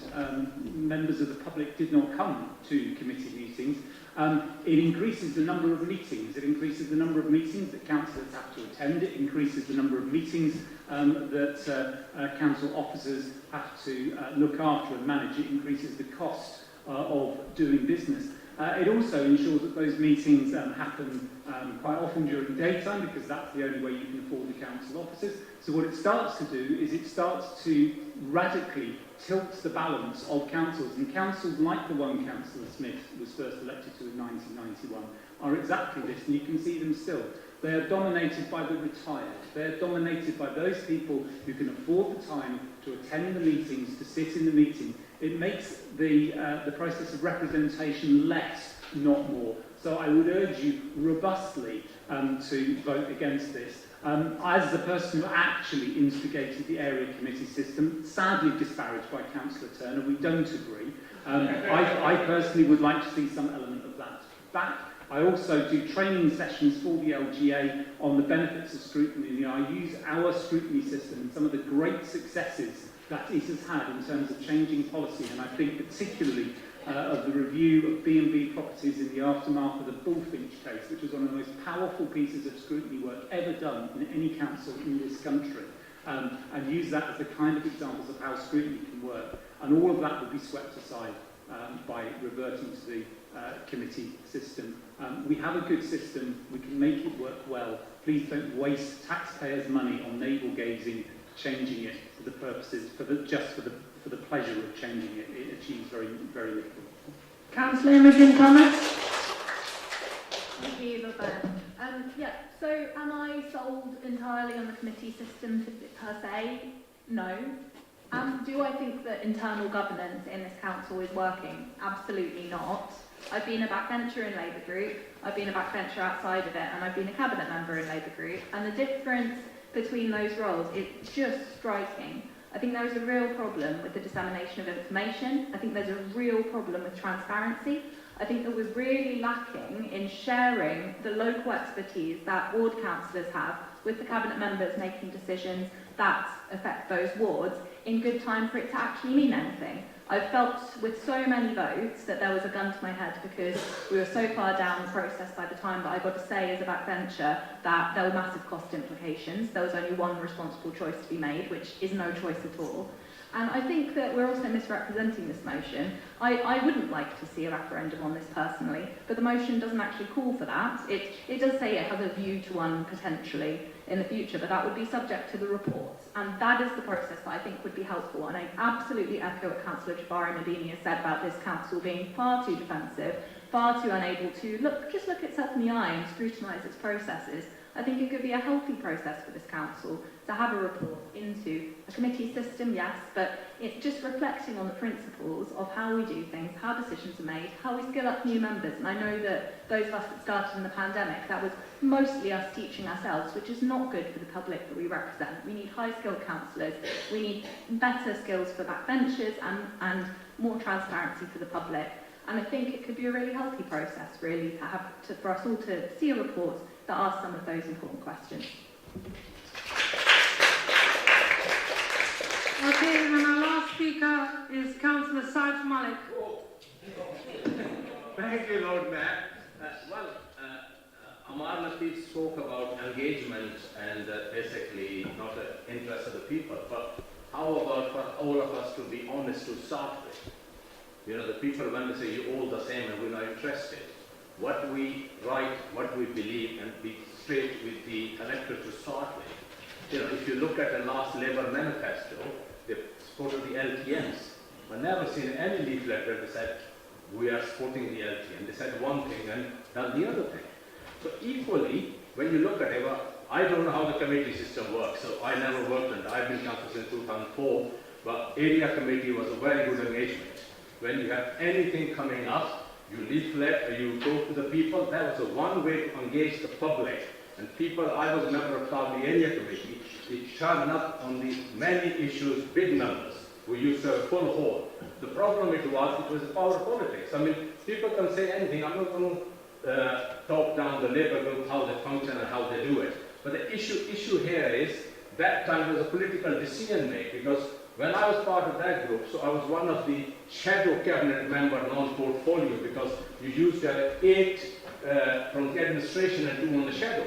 Obviously, when the number increased, power speaks. That's what you call politics. And they took the other 2 off, and they just occupied the whole 10 places.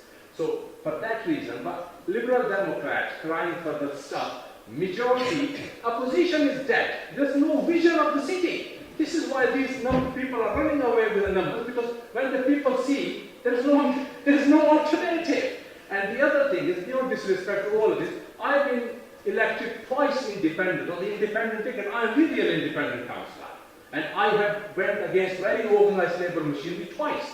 And the reason is, be honest, do your work. Somebody said they were the doers. There are many doers. But also there are people on this side who jump on the winning gravy train and think, oh yes, we are the Labour people. But there's a lot of hard work on this side. The people who fight the IWCA and the Green and the other groups. And they value more this side.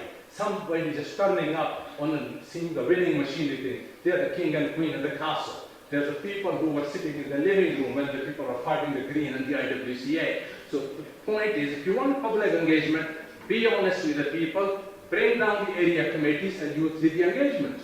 That's why the people turn up at the council, what exciting things you have. Because you have so much majority, you can overrule anything you want. But it's the job of the other groups to get the message out and say, look, and be brave. Election is coming. Whatever is your manifesto, put in your leaflet. Be honest, be brave. Don't say one thing and put another thing in the leaflet. So if you would have put it after winning up, we would have all for the LTNs. But you wasn't. Not everybody on the Twitter. Thank you. Thanks a lot. Thank you very much. Councillor Shaista Aziz, would you like to speak now? Yes, I would. Unless there's any other councillor wants to talk before me. And that's because time now, and then Okay. Councillor Amal Latif. Great. So first of all, I'm really proud of the fact that we've brought this motion to this chamber, and the reason for that is the status quo needs to be challenged, and in many ways the way the discussion has been conducted speaks volumes about why the change needs to take place. We're looking to create a system where there is a horizontal power structure, not a hierarchy of power. This means that hopefully we can get more of the residents' voices heard in this chamber. And frankly, as much as people want to say residents are heard, they're not being heard. There's a lot of disillusionment out there, and anyone who suggests that that's not true, I would challenge that hugely. I'm also very curious about the observations I've been making this evening about the nostalgia and the in-jokes that have been taking place between different sections of the room here. And that also really speaks to power, and it speaks to those people who are used to having power and holding power and not being questioned, not being challenged. Let's address the elephant in the room. I'm usually quite good at doing that, so I'll carry on. Since October last year, 10 Labour councillors have resigned and they've crossed to the opposition. Overwhelmingly, we are all new councillors. Overwhelmingly, we are diverse representatives of the local democracy. And I think that speaks volumes as well. Also, Councillor Tom Hayes, I'd like to really challenge you when you talked about diversity on the Labour bench. No one is suggesting there is a diversity, but I was talking specifically about racial diversity. So I'm not suggesting there is no other type of diversity. But really, I want to bring this back to the residents of our city. You talked about other forms of diversity. I just wanted to put that down on the table. So I think the problem here is that when the status quo is challenged, people find it uncomfortable. And there are many of our residents who feel very strongly that they are not being listened to over a number of issues, including the transport policies that have been implemented in the city. And from our discussions with those residents, they want to see better representation in the chamber, and they want to see more diverse voices being represented. And as a councillor who has been in this chamber for more than 6 years now, I will be finishing up my term in May. And I have to say, for me, one of the most productive ways of working for me was through the cross-party working groups on homelessness, on domestic abuse. There was also one on child poverty. And what happened there was ideas came forward, they were developed, and I think that is the best way of working. And what I say to people who are used to holding power is that you've got to understand that you don't have all the answers, and actually we need to create a system that, like I said, is a horizontal power, has horizontal power structures, and therefore is more accountable as well. And I'll just finish up, final point. I absolutely agree with Councillor Imogen Thomas and what you've said. I do think the fact that 10 of us who are new councillors have left well, no longer the ruling Labour group, I think that is something that needs to be reflected on. And if you do get a new cohort of councillors, I would really urge for some of the things I've already been discussed, the recommendations put forward to ensure that voices that are new to this chamber are heard and taken seriously, that is actually put into action for the benefit of the residents of the city more than anyone else. Thank you. Okay, thank you very much. Just to remind you that this isn't about Labour group, it's about the committee system of representation to increase residents' confidence in democracy. Yeah, that's what I was So if you're going to sum up now, it would be helpful if you could keep to that. Thank you, Lord Mayor. Thank you to everyone for contributing to the debate. Particular thanks to Councillor Jarvis for suspending standing orders to allow us to have a more balanced debate. Just 4 very quick points, and everyone's keen to get away. The first thing is people are talking lots of mentions of what the council has done well, and when you do that, you forget what the council hasn't done so well. And I suspect had we had a committee system of working, we probably wouldn't have had a leisure provider chosen with less than 2 months to transition at the end of a 15-year contract. And that is a good example of where a committee system is likely to have worked in a better way for the people of Oxford. We probably wouldn't have had them standing outside our doorsteps and opposing what we are doing and coming to this council chamber to speak. We would allow the people of Oxford to speak and take part in the process earlier. The second thing is I was equally took the same observation that Councillor Jarvis did about it almost felt like people feel that they might be turkeys voting for Christmas, and the number of councillors who are actually cabinet members who don't want to move away from the cabinet system of working is quite striking. The other comment I would make is just really about Councillor Rahman and Councillor Jarvis have said quite well about the Lib Dem position on this, which is at odds with their national position, and it almost feels like either because of the time that they've had in national power, or whether because of the positions they've had more locally, that they're almost afraid of being in power and afraid of taking part in the way of working. And the very final thing is Councillor Roten asked me, well, what about the vote of no confidence? Well, I just say to you, it's likely that that's going to come, and I suspect that will be on the 2nd of May 2024, and I'd be ready for that. Thank you.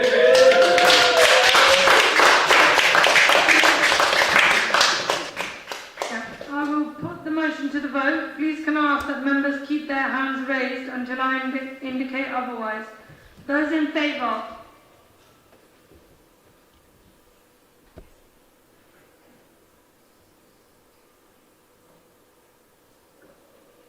Those against?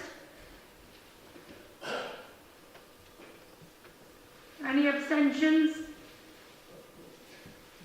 Keep your hands raised. Any abstentions? Yes. Okay. What's the vote? The motion is fallen. So we now come to the end of the meeting. Thank you to members for being in attendance, and for those members of public either watching the meeting in person or via the live stream. The next meeting of Council for setting the budget is scheduled for Wednesday the 21st of February 2024 at 5 p.m. Thank you.